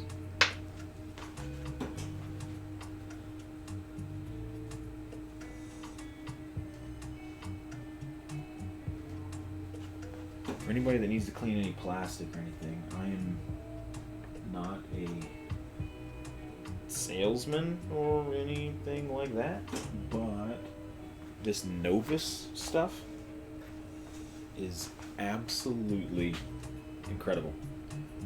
Especially these like older classics, and I'll show you the plastics here in a minute. I'll go grab them, but it gets so much of the grime off. I recommend Novus 1 because Novus 1 does not. It's non-abrasive. It's just a little spray bottle.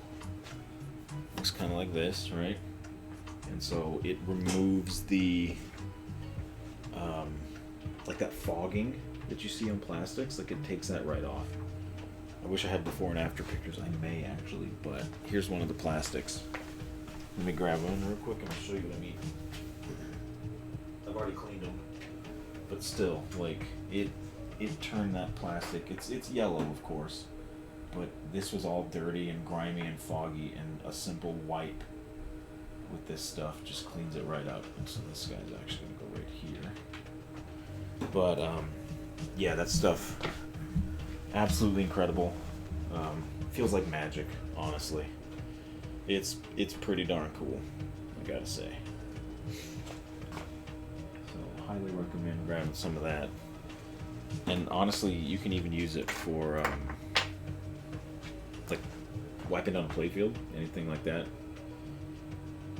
So I'm sure there are limitations. So do not exclusively use my advice. Make sure you're following the advice of others, but I've used it to just wipe down like a modern playfield as well. It's pretty good. Stargate, I've used it on Stargate, and it cleans it up, that's for darn sure.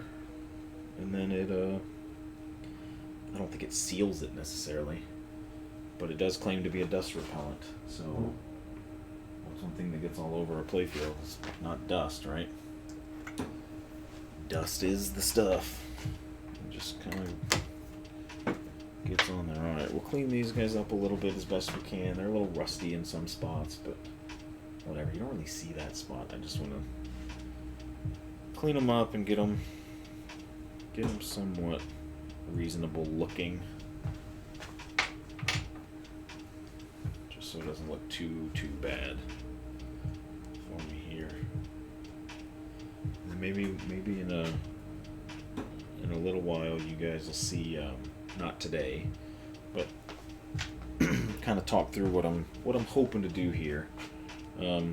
Obviously I want to be able to share, like, this is what I'm doing, this is what's going on. We're like cleaning this EM right now, so not everything's going to be just playing pinball. Some of it's going to be down here in the basement, just cleaning, fixing, restoring, yada yada yada. But after this playfield of the play ball comes off, I'm going to grab, like I had mentioned before, I'm going to grab the board out from the cabinet and we're going to clean that up.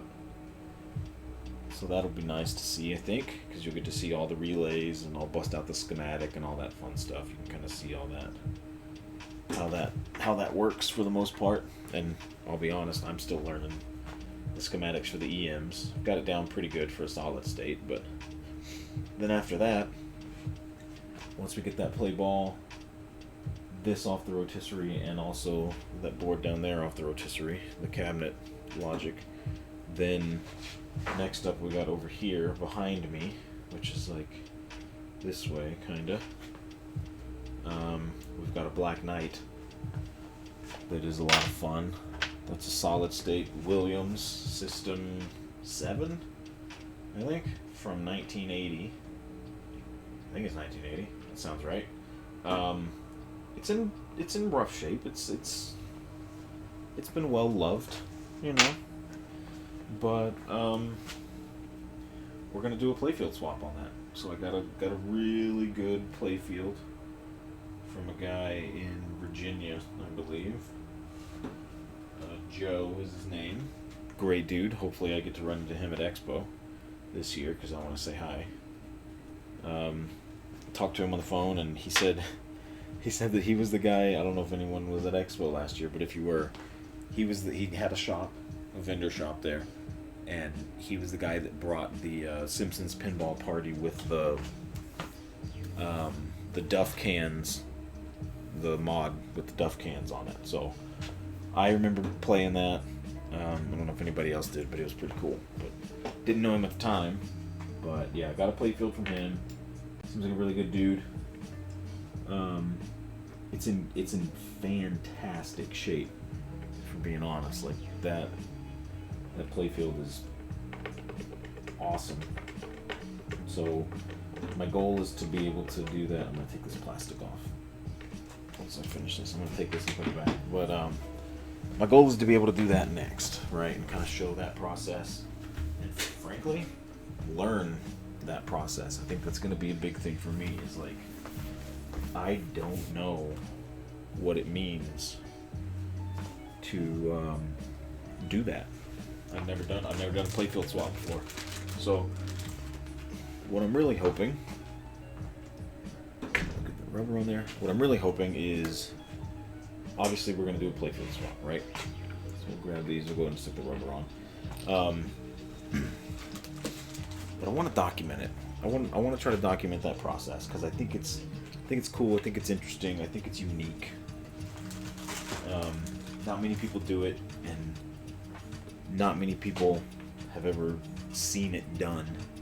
And I don't want it to be scary. I'm terrified. I'm absolutely terrified. I don't know what I'm doing when it comes to playfield swap. But why can't I learn and then share that with the next person that comes along and finds this thing on YouTube? You know, oh, that's not where that goes. Why does it have to be terrifying for everybody? Why can't it just be terrifying for me? You know? So my whole goal with this stuff is to make the next person's life a little bit easier. Make the pinball stuff not seem so terrifying, not seem so daunting or scary or anything like that. Because it can be. It really can be. It can be a lot. It is a lot, if we're being honest. Like, just look at this. I'm doing things that are simple, but it's a lot, man. It really is. So my whole goal here is, can we make it? Can we create some resources here? You know, can we get some resources going? Help some people out. Get them on their journey. Get this stuff moving a little bit. Okay. Nope. Remember how I said you need to be careful which ones you're going to put on with the little pokey part and which ones you're going to put on with the flathead? Well, I'm not paying attention because I'm over here chatting away, and I did it wrong already. So that one should not go there. That one should be a flathead, because the second we put the plastic on it, it's just going to scratch up against that. So we're going to have to redo that. I literally just said that I shouldn't have done that. Man. Silly. That's what I get for not paying attention. That's what I get. That's okay. None of this stuff is permanent.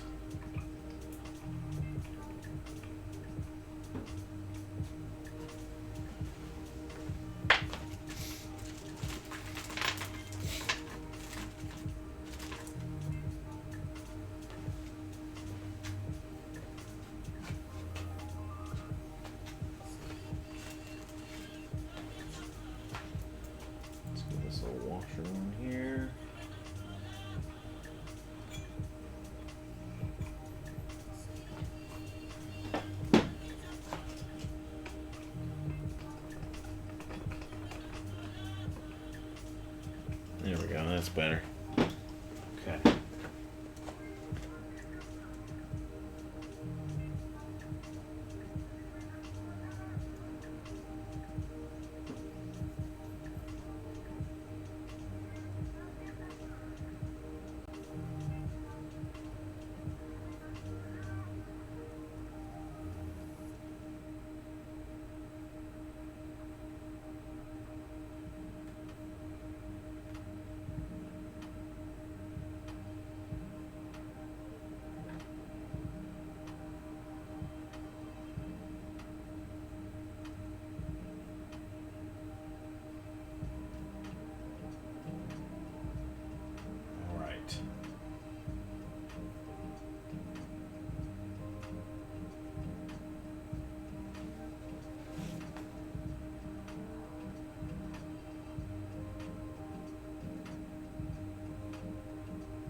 Cool. Okay.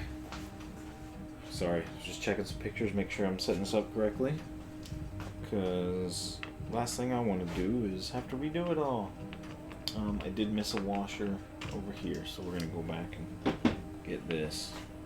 I think it's it's not gonna be the end of the world if I miss a washer every now and then, but still. I'm gonna go ahead and do it now, because if I don't, I won't. Honestly.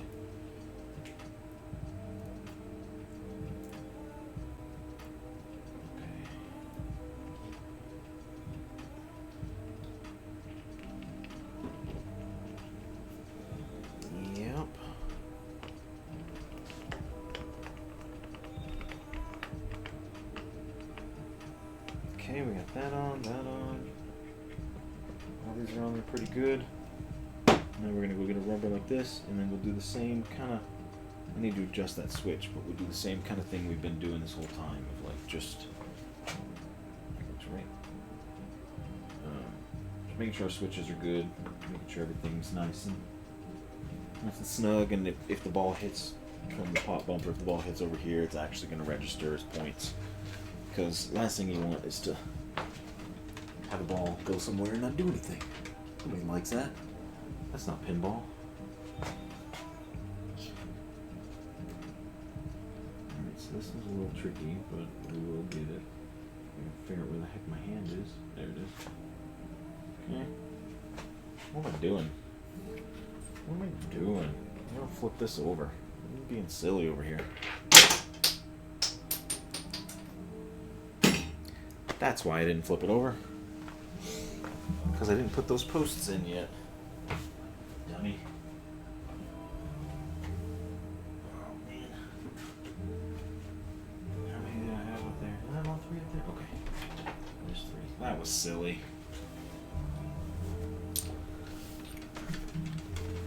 These are going in the pocket. I can't believe that. Got anything else floating around up there? Nope. Okay. My goodness.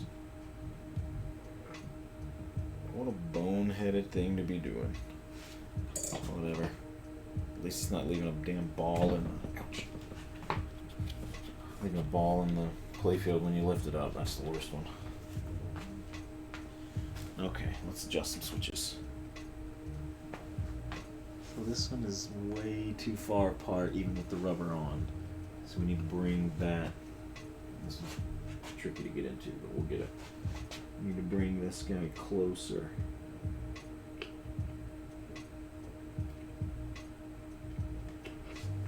Okay, how do we do? Too close. So it's very delicate, like I was saying, so you want to find that. I give it just a tiny little nudge. Because, I mean, we're talking like millimeters here, honestly. Oh, that's beautiful. Oh man. Can't do much better than that right there. Okay. Whoa. Let's come over to this side. We'll do the same thing over here. Where every time we're talking this switch. It's... How far is this one? Oof. Gosh. It's real bad. And this one actually looks like very bent as well. So we're gonna...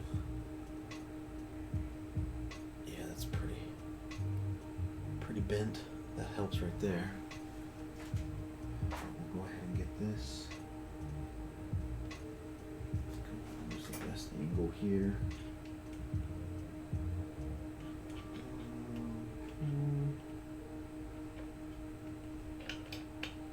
Make sure you're as close to the base as possible. And we're coming from this side. These damn lamp sockets are in the way. Close to the base as possible, and just give it a little nudge. Nothing fancy at all. There we go. It may look like it may feel like it, but this ain't rocket science. It can be tricky, and it can be complicated, but it's doable. 100% doable. Everybody can do it. You all can do it. Takes a little effort, takes a little patience. Sometimes it takes a little practice, but you can do it. It's all good. It's all good.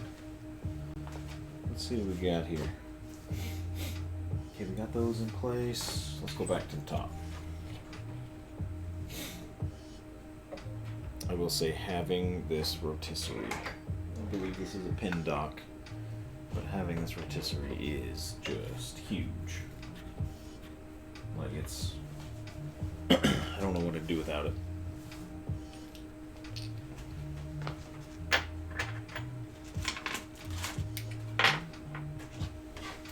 Saved me so much time because before I had this, you'd have to basically work on the playfield in the machine. And yeah, sometimes you don't want to just take off the playfield because it's a quick little fix or whatever. So like on Stargate, I've had to repair a couple things, and you don't want to take off the whole playfield just to do that. But for something like this is just invaluable. Especially this like long-term project. You want it. You want something like this. It's quite nice. Ooh. Okay. Get that going. Tighten these guys down, but not too hard. Just enough to be snug, just enough to be on there. I don't really want to put too much pressure. I want it to just be tight and secure. There we go.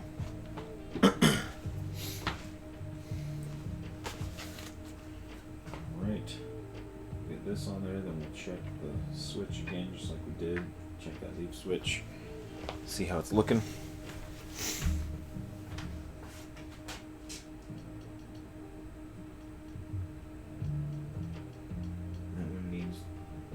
Bit, and it's actually kind of like twisted and bent already. Okay, yep. This should be a lot easier to get to. So we'll go this way. And this.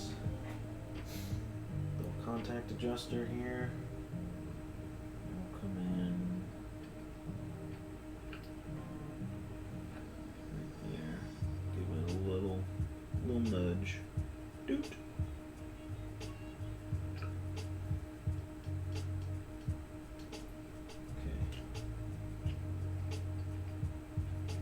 And the good part about these is like, if they're not perfect, like we were talking about the slings earlier, right? Like if those have to be pretty dialed in, pretty good. But these, if they're not perfect, it's 10 points. So you get an extra 10 points, so you get an extra 20, whatever. Like it's fine. But it's not firing a coil. So you're not machine gunning a damn slingshot if this thing isn't perfect. It's 10 points. Not the end of the world. Since we're here, we'll go ahead and do this guy too. Oh, I'm on the wrong side for a second. There we go. Doot. Doot. Beautiful. Cool. Okay.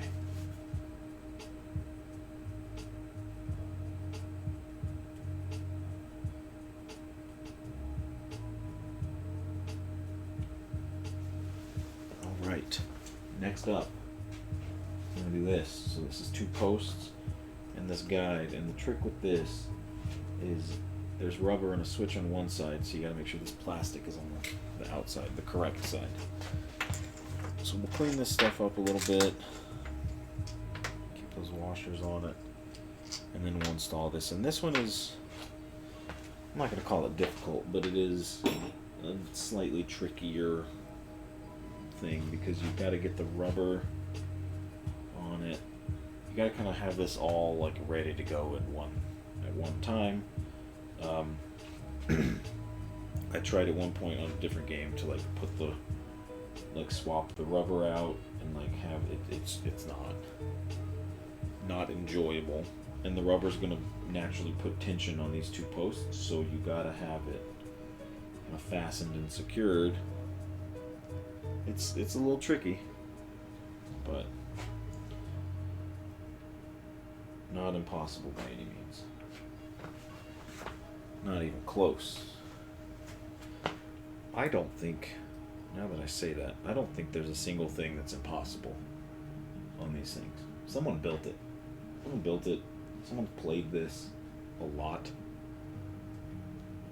Nothing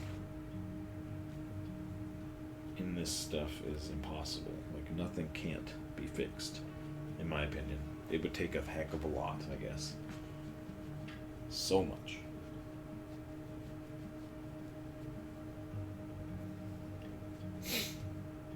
Alright.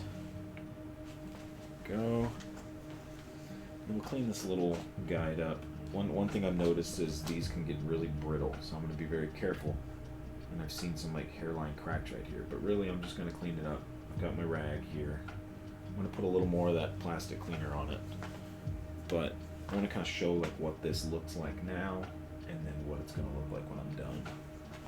To kind of get a good idea of like what this stuff is doing for me.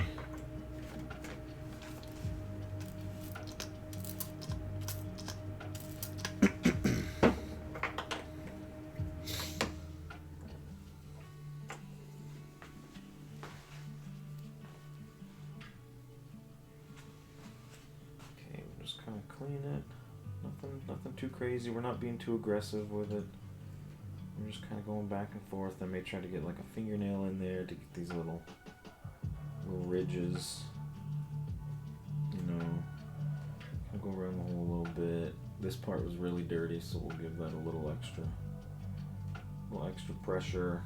That may not come off just yet. I may need to get something a little stronger for that one, but that's okay. We're getting as much as we can. Make it look as nice as we can.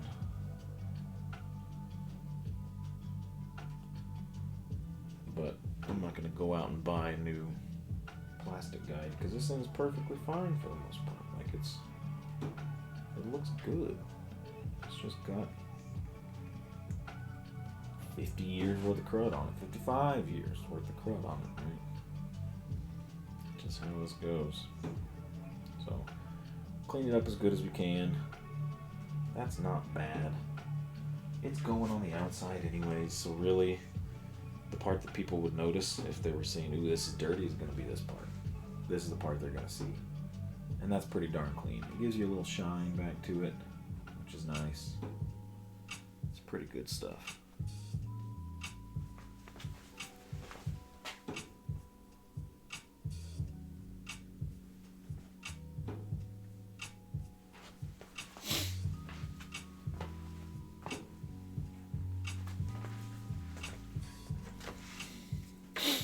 Alright, so we got our posts.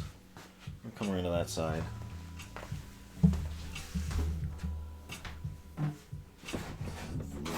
Toolkit. Okay, so we got our posts. We gotta put the rubber on, but we can't put these screws on too quick because it's gonna be impossible to put this on basically, right? This little cap. So one thing that I've done is I've kind of done like this. You kind of get as much as you can, like get the rubber on there, just on the bottom, right? And then you want to I want to try to bring like one post. Actually, we're gonna leave that post alone. So we'll do this one first. We'll get this guy in. I want to get at least one just like locked in. So I'm lined up. We're gonna bring this back over. So we want it to be like this. This is kind of the order of operations, right? So we get this one locked in. We've got the rubber around it. We'll have that secure enough. And the tricky part, because like I said, this rubber is going to try to fight it just like that. The tricky part is making sure that you're not breaking this little plastic cap, because it is extremely fragile. can be at least, because it's 50-year-old plastic.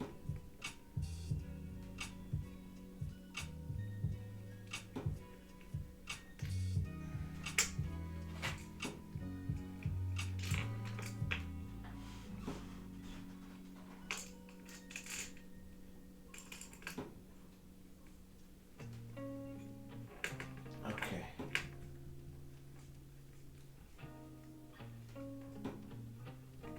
I just want to kind of get it in there a little bit.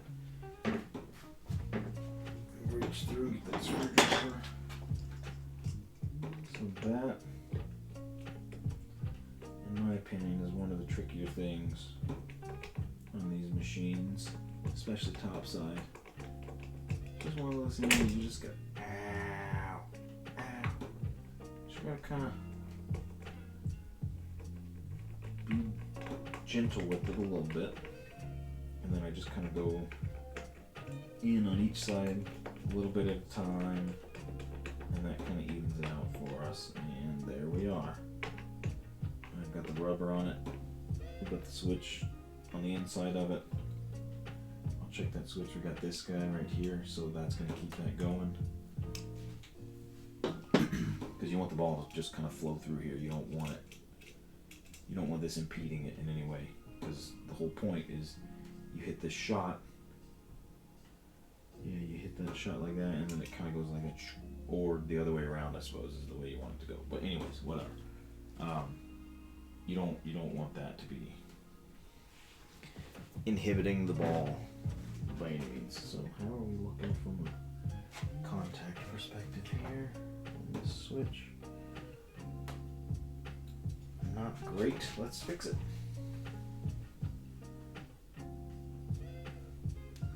Once again, we're just gonna kind of get in there and adjust. Nothing too revolutionary here.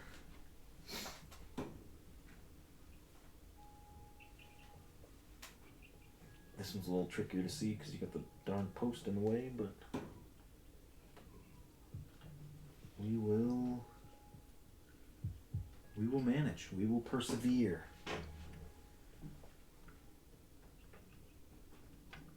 And that one went too far, so now it's just always touching. You don't want that.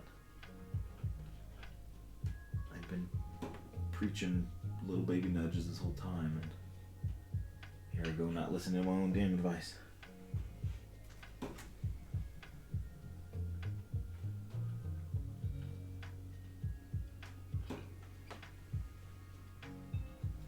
Just a little bit more.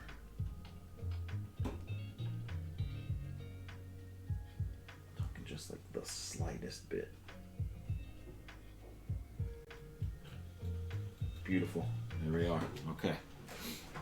Alright, we got that taken care of.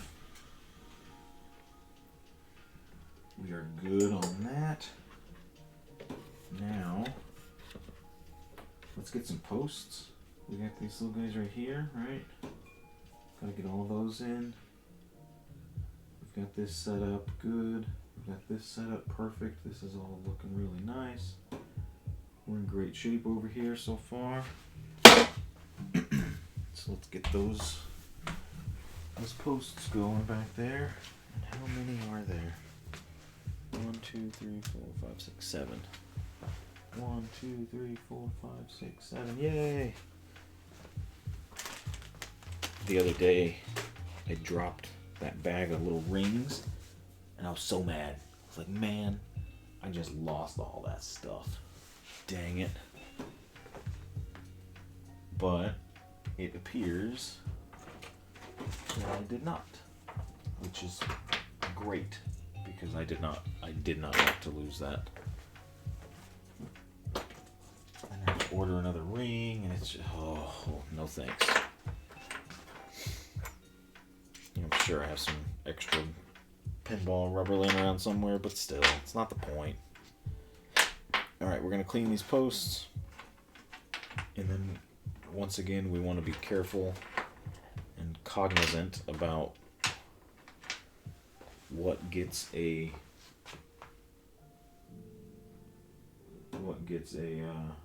flathead and what gets an actual post, like a protruding post. So I'm gonna go grab the plastic. I believe it's gonna be this one, and this one that are gonna have a post sticking up. So let's go check it out.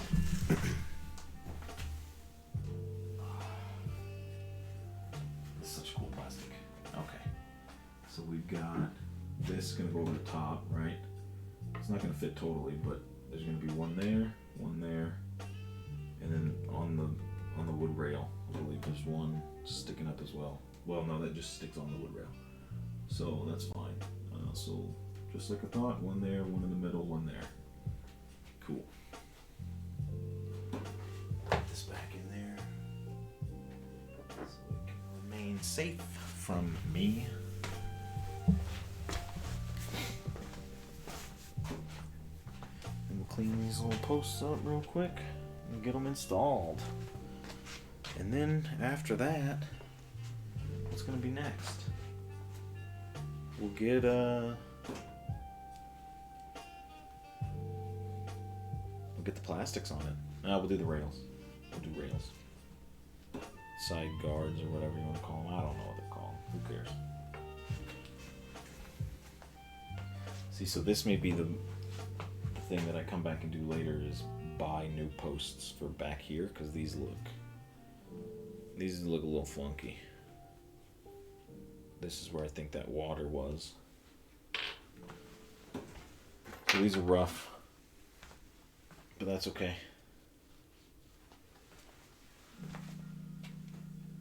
That can be fixed.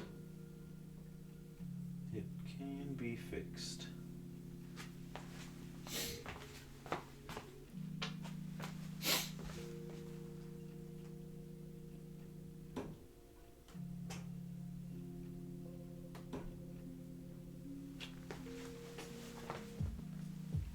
Okay. These aren't too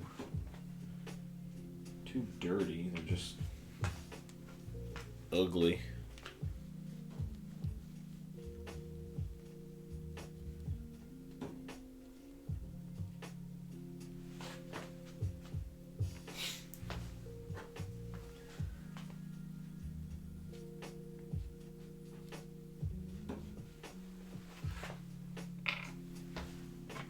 Right.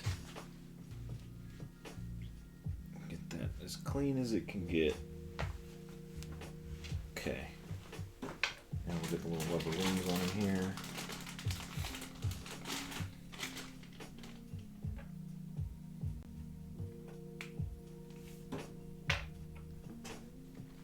Yeah, that's a big difference in white and like whatever the heck you want to call that color. Like it's a little jarring, honestly, but that's okay. It's all right. Because again, if I go through and replace all the posts with white, then the paint becomes jarring. So if anything, this is like a transition from the yellow paint to the kind of yellow plastic to the not yellow at all rubber. But there we go. We got these guys. Oops, we got these guys installed. Got the rubber on them at least. Now let's get them secured to the playfield.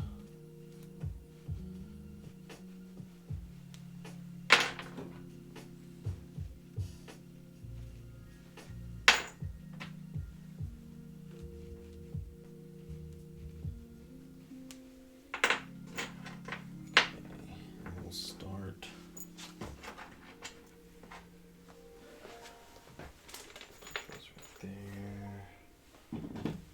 This and the screwdriver.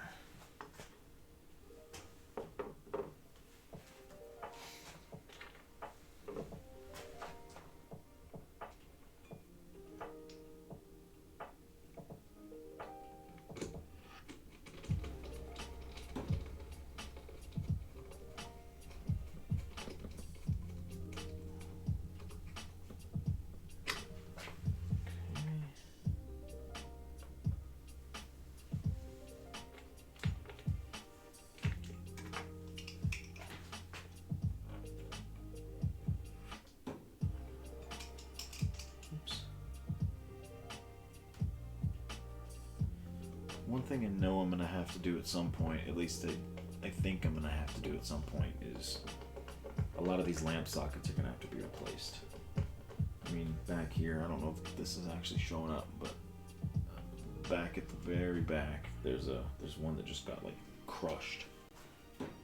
So just stuff like that I'll do at some point. I decided not to do that right now because I think what I need to do is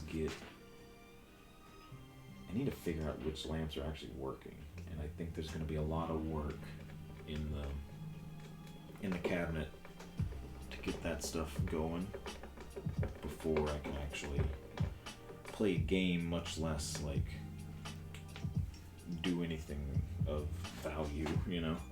So my idea is get this back together. You know, all the mechanicals should be good now for the most part once everything's done.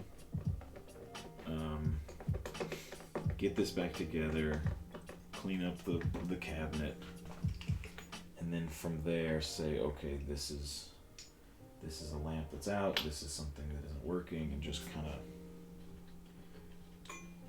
do it from that point forward, not from now. Because like,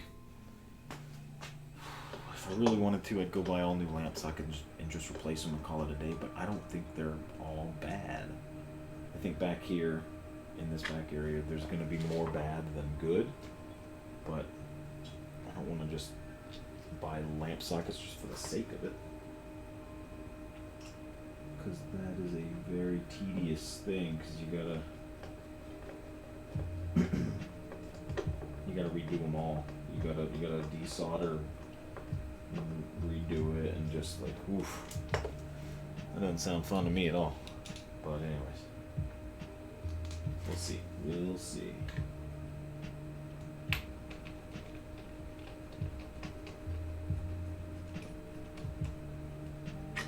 Right, got those installed now. Looking good. Okay.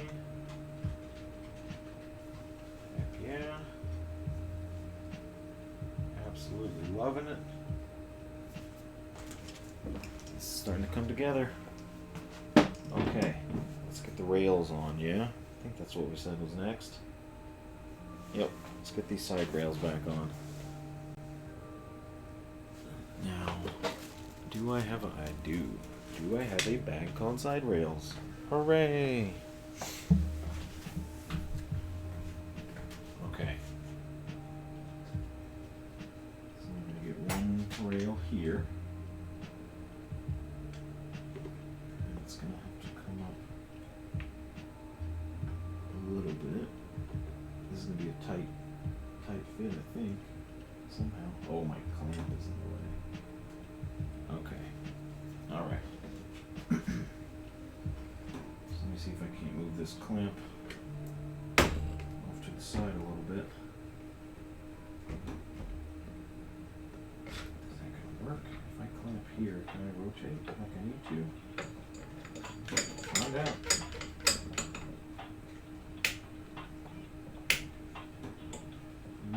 Maybe. Okay, that's a later on problem. We'll figure it out. Because I need the space here. So yeah. There we go. So I just needed the room to be able to flex this little metal, and this is really funky.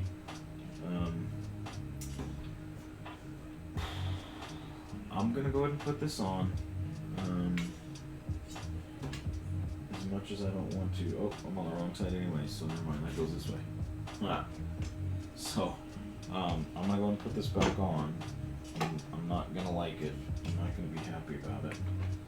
But I want to reassemble so I can continue on to the next step. But I know I need to come back and replace these metal ball guides, because if you look at it, it's supposed to look like this. Like, that's pretty good. That's pretty clean, pretty nice. It is not supposed to look like that. That is extremely rusted, and I don't want to send a pinball through that if I can help it. So at some point we will pop these off. We will replace this. Have to find a way to rebend some metal. buy some metal and then bend it to this shape. But that is a later on problem. My goal right now is let's get this reinstalled. Let's get it all reinstalled, and then we can get this playfield back into the cabinet. I can bring the cabinet stuff up here, continue working, get it flipping, get it functioning, you know, and kind of go from there. So that's why this isn't going to look ideal right out of the gate, but it will at some point become an ideal situation here. So we'll get there, I promise. We will. Will it be today? No. Will it be at some point? Absolutely. So all we're doing at this point is just kind of putting these little screws back into the underplay field, and once I get one or two in, I'll flip it over and it'll be easier, but for now I'm not doing that just yet, because I need to be able to see it and hold it a little bit. There we go. Okay. Ooh.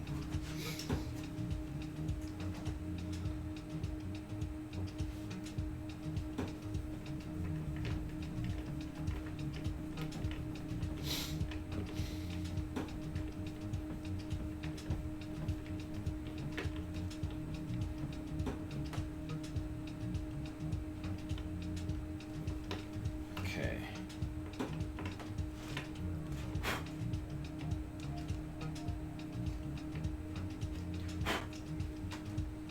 All right. Let's go get this one secured. So I'm just kind of feeding the hole in here. And then on this part in particular, I just really want to make sure that it's aligned. So I did one on the far end over here.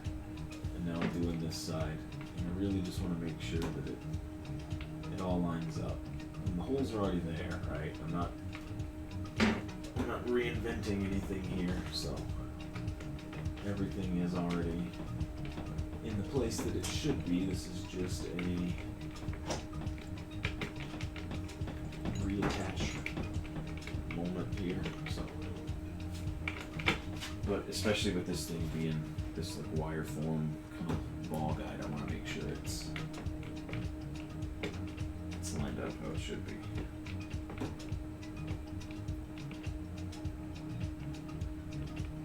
Alright. That is pretty snug. Grab this off. And we'll flip it over. Again. Go like halfway. There we go. See the mess underneath again. It's lovely.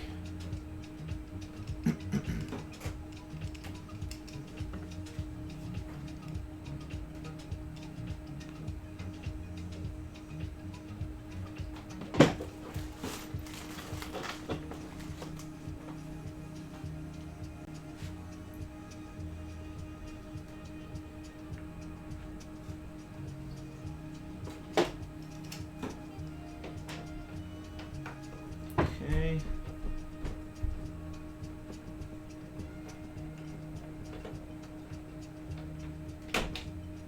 Oops.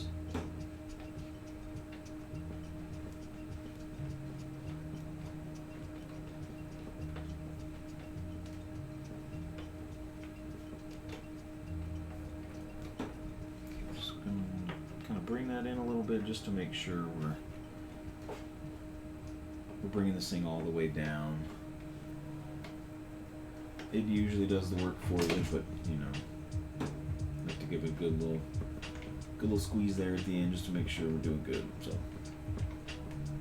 attach these rails, and then the next step, probably the apron. Maybe, yeah. We'll see if we can reattach the apron. Part of this with the rotisserie, so I've got like this back, there's like a back metal on it, and then there's the apron on the front. We're gonna turn this light on. It's not actually doing anything. Battery's dying. It's like a back apron or a back metal piece, and then the apron itself. And so those pieces, I had to take more off than I would have preferred to get it on the rotisserie. And that's okay, but it's mostly just I believe it's just the bracket that sits in the cabinet that I had to take off. So I think we should be okay to put the apron back on, but there is a chance that we're not able to because we have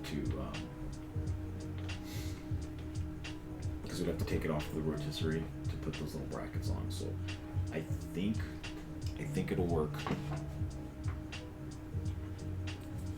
but either way we're gonna give it a shot today.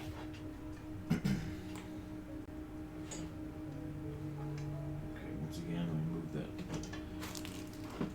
clamp.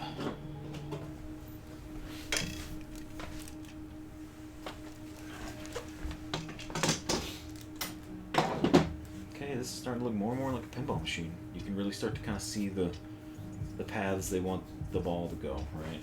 It's starting to come together. So, bit by bit, it's making sense. Do a little different because there's the cable right there. That's okay.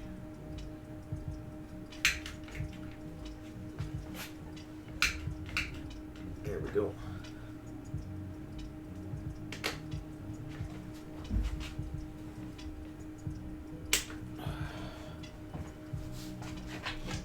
Okay. This guy like that.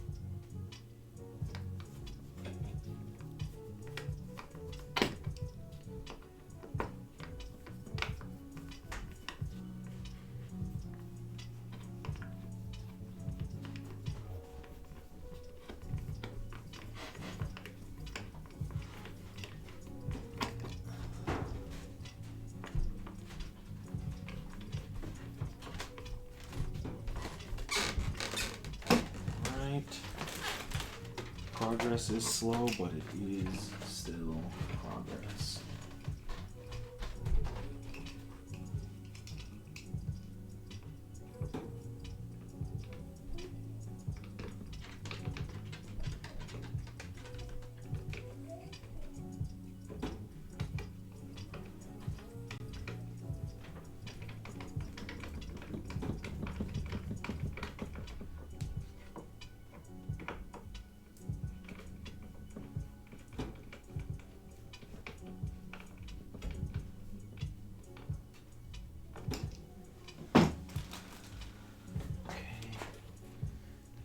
Rotate again, although I knew this was going to become a problem, so we can't rotate like we want.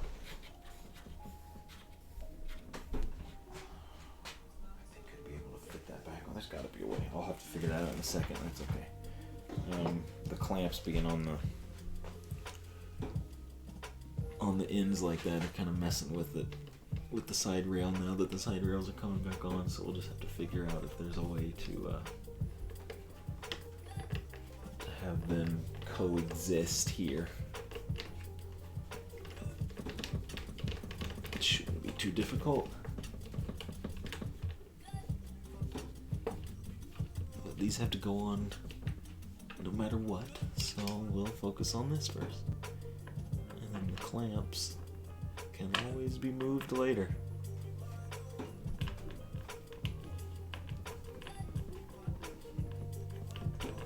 There we go.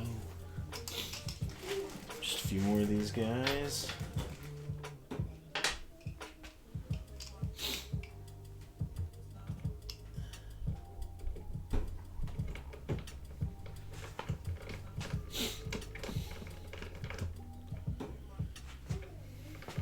never the most glamorous thing about pinball by any means, but I do appreciate you all coming and hanging out with me. I'm kind of seeing the inner workings of this stuff sometimes, you know? I gotta be honest, what's really cool is when you start to get into the cabinet, like that's, especially on an EM, that's where it gets real fun. Because you really get to kind of see the, like, all this stuff is the hardware. I mean, I guess that stuff is too, but like, there's no real like logic behind this at this point, right? It's just kind of electricity, and this thing does that, and bouncing off rubber and hitting with the flipper and doing this, and you know, this target does that thing, and slingshot kicks and whatnot. But like, you don't get to see any of the scoring. You don't get to see any of the. You get to see the what, but not the when or the why. And that's what's cool about getting into the cabinet, is you get to start to see the when and the why. And that's when the logic starts to show up, and that's when that stuff starts to happen. You get to kind of see how it works. It's really neat. It's really neat.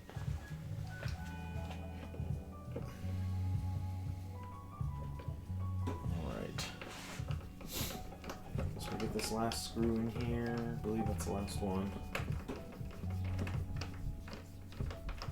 And then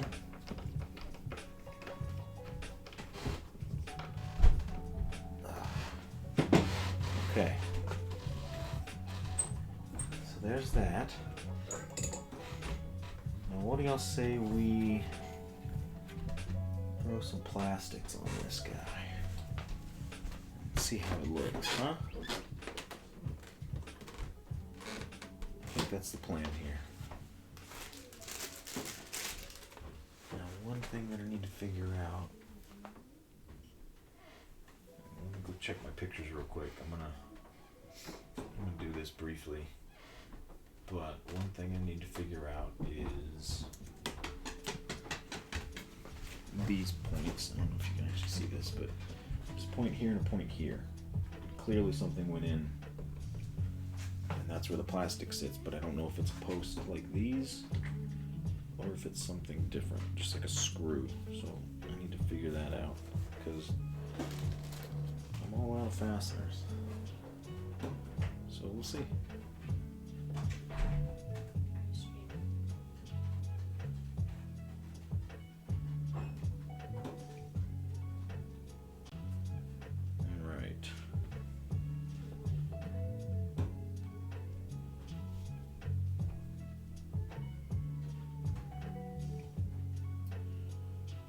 Pulling up some pictures on the phone, just trying to look through it. We'll see how good of a job I did early on.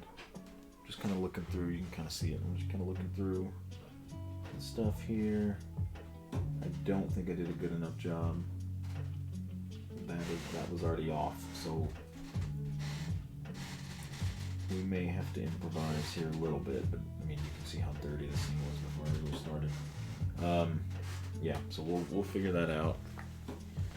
In the meantime, I'm gonna throw the plastics on and just get this thing looking as nice as we can. I want to kind of see like a somewhat finished product, you know? It'd be cool. Okay, so let's do that. I don't have any of the acorns on it, so I think I need to get a bundle of those. But like I said, go ahead and do this, and we can all kind of take a look at it real quick. And so, since this isn't, I'm not really worried about it falling right now. I'm gonna go ahead and take the clamps off for a second. It's not gonna slide around. It's not gonna fall off. We're gonna be okay, at least for now. Because we gotta get these plastics on here. We gotta check this thing out, man. You're doing all this work. Let's make it look cool. So there's a metal beam that goes in the back, and that's where this plastic kind of sits. But I'm gonna get a little rubber acorn or whatever, throw it on there just so we can have the plastic kind of be still for a minute, so we can get a look at it. So let's do that. Just a black little thing right there. We'll get that guy on there.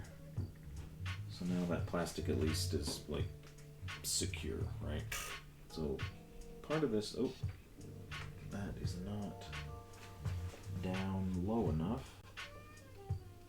Okay, I'm gonna have to bend that metal because it's not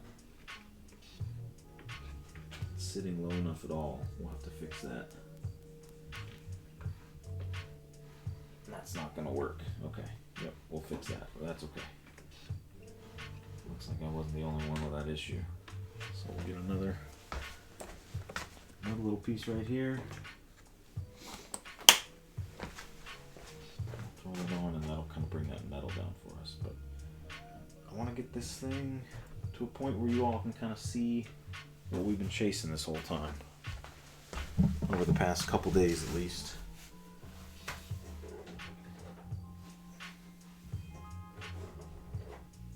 I'm just in the cabinet. I'm just grabbing these plastics out, and we're gonna throw them on here. We'll see how it looks. I'm not gonna like solidify anything just yet. That nail needs to go down further. But we'll go ahead and just set these on so we can kind of, like I said, so we can kind of see what the heck we've been chasing this whole time. Get a little payoff here right before I cut out and go eat some grub. Okay, this guy goes here. That looks right. See, it's sitting on this. That's good. So I just need to drill that. I need to get this thing down a little further. There we go. You didn't see that. It's still up a little too high, I think. Okay, that probably works once the... Yeah, that's good. Next up, we've got these very target covers, which is really cool. I love this. This is going to be so neat to have working.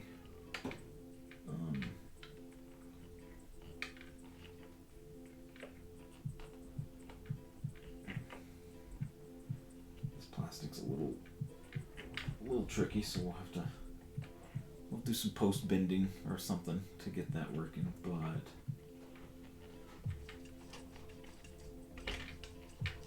there we go. Got that guy on there. There we are. Okay. Oh, this is looking sweet. This is looking real good. Okay, look at that. Look at that. That is beautiful. Look at that. Okay. We got our plastics set. We got a little cleaning left to do. Not too bad. Gotta get some acorns. That's fine. So we'll kind of lock this down. This is just for show. We're just kind of showing what it's going to look like when it's all said and done. And then, since I've already got this thing popped open, I had a box of bulbs somewhere. Let me see if I can find the bulbs and I can throw the bulbs into the pop bumpers since I've already kind of got them. I've already got the pop bumpers busted open. I might as well.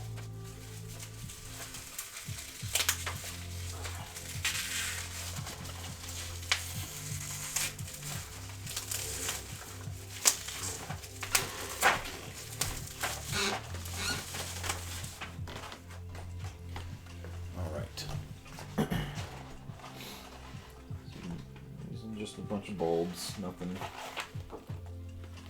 revolutionary, nothing crazy, definitely not LEDs, because I don't like LEDing an EM, but these are just the same old bulbs you see everywhere. So this is one of the original bulbs. This is a 44, right? And then let me dig out one of these. kind of scoot this over and I can kind of show you what we're talking about here. This one over here is a 44. This is what like every game came with. This is a 47. They are like just about identical, but, and I don't know enough about this, but basically the 44s burn really hot.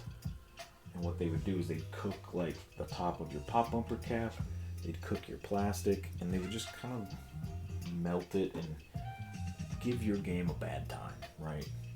The 47s don't burn as hot, so the idea is you want to get 47s, especially for, in my opinion, for an EM, and you want to install the 47s instead of the 44s, and that will give you the exact same thing. That will give you exactly what you want, which is a bulb that looks and acts identical. Okay, what's going on here? I got these too far down. Grab these up a little bit. A bulb that looks and acts identical to what was originally with the game, but not gonna just murder your stuff around it. Okay, so it looks as if we've got our sockets a little too deep in there. So what appears to be happening is we don't have enough space to get the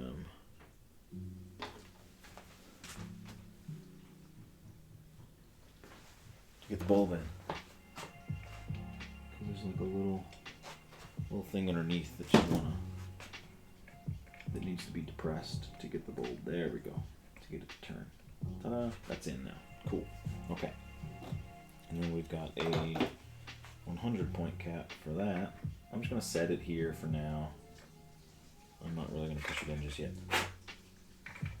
So this could use a clean, but I'm absolutely terrified of cleaning these. They're very, very sensitive and fragile. But we'll do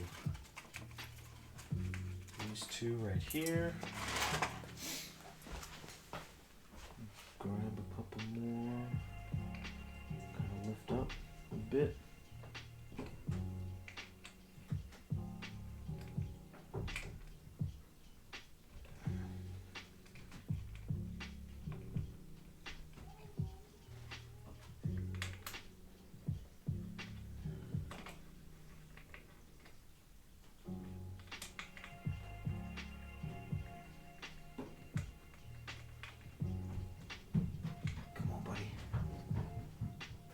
A little extra work, a little more than I'd hoped for. That's okay. If I didn't want extra work, I wouldn't have tried to restore the pinball machine. Kind of comes with the territory, you know?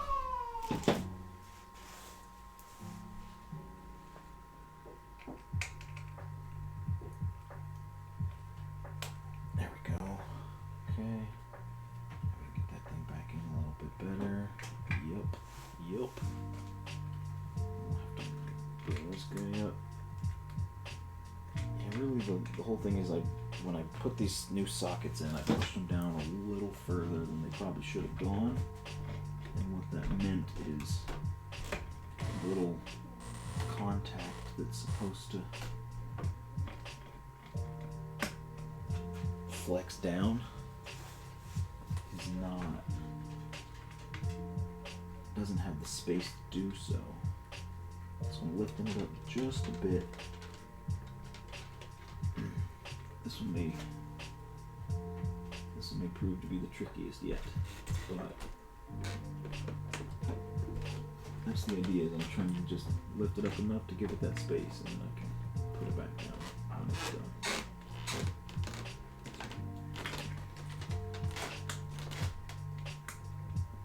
This one just doesn't want to cooperate, so.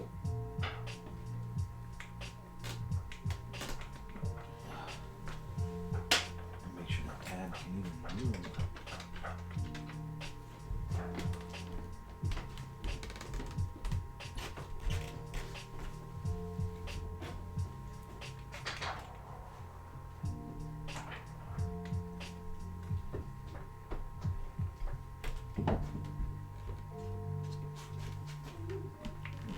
tricky to see this, so I'm not really going to be able to demonstrate this one too much.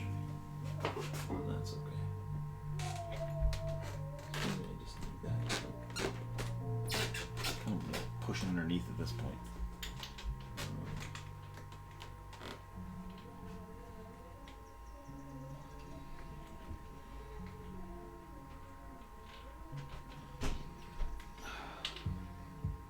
Alright, we'll call two out of three good. I'll deal with that later. I'm gonna have to go eat some food here in a minute, but we'll go ahead and get this like that. We'll just set them on here for now, just so you can kind of see what we're talking about, what the target is here, what we're really going for. Like, here we are. We got ourselves a mostly reconstructed pinball playfield. Like, that feels like a win, you know? So I'm gonna go grab some food because I'm hungry. It's been a pleasure hanging out with you all. Love seeing you. Thanks for hanging out with me. It's fun. I'm gonna keep going on this. Not sure I'll be streaming every step of the way, but I will definitely stream when I get this stuff kind of sorted and finished. And then when I pull in the cabinet stuff up onto the rotisserie, I definitely want to get that going as well. And yeah, we'll keep this thing moving. We'll have some fun with it. We'll get it going. Keep you all kind of up to date on the progress of the journey here. And when it's all said and done, this will be a working pinball machine that should be a lot of fun. That is the entire goal. So, thank you all, and I will see you soon. Have a good rest of your Sunday. If you're in this whole storm area, please stay safe. Please be careful, but enjoy your weekend. Thanks, everybody. See ya.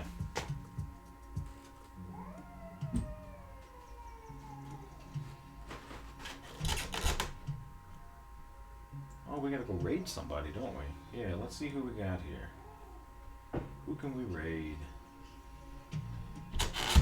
Who's available? We'll head over to MN Retro. Alright. Let's get over there.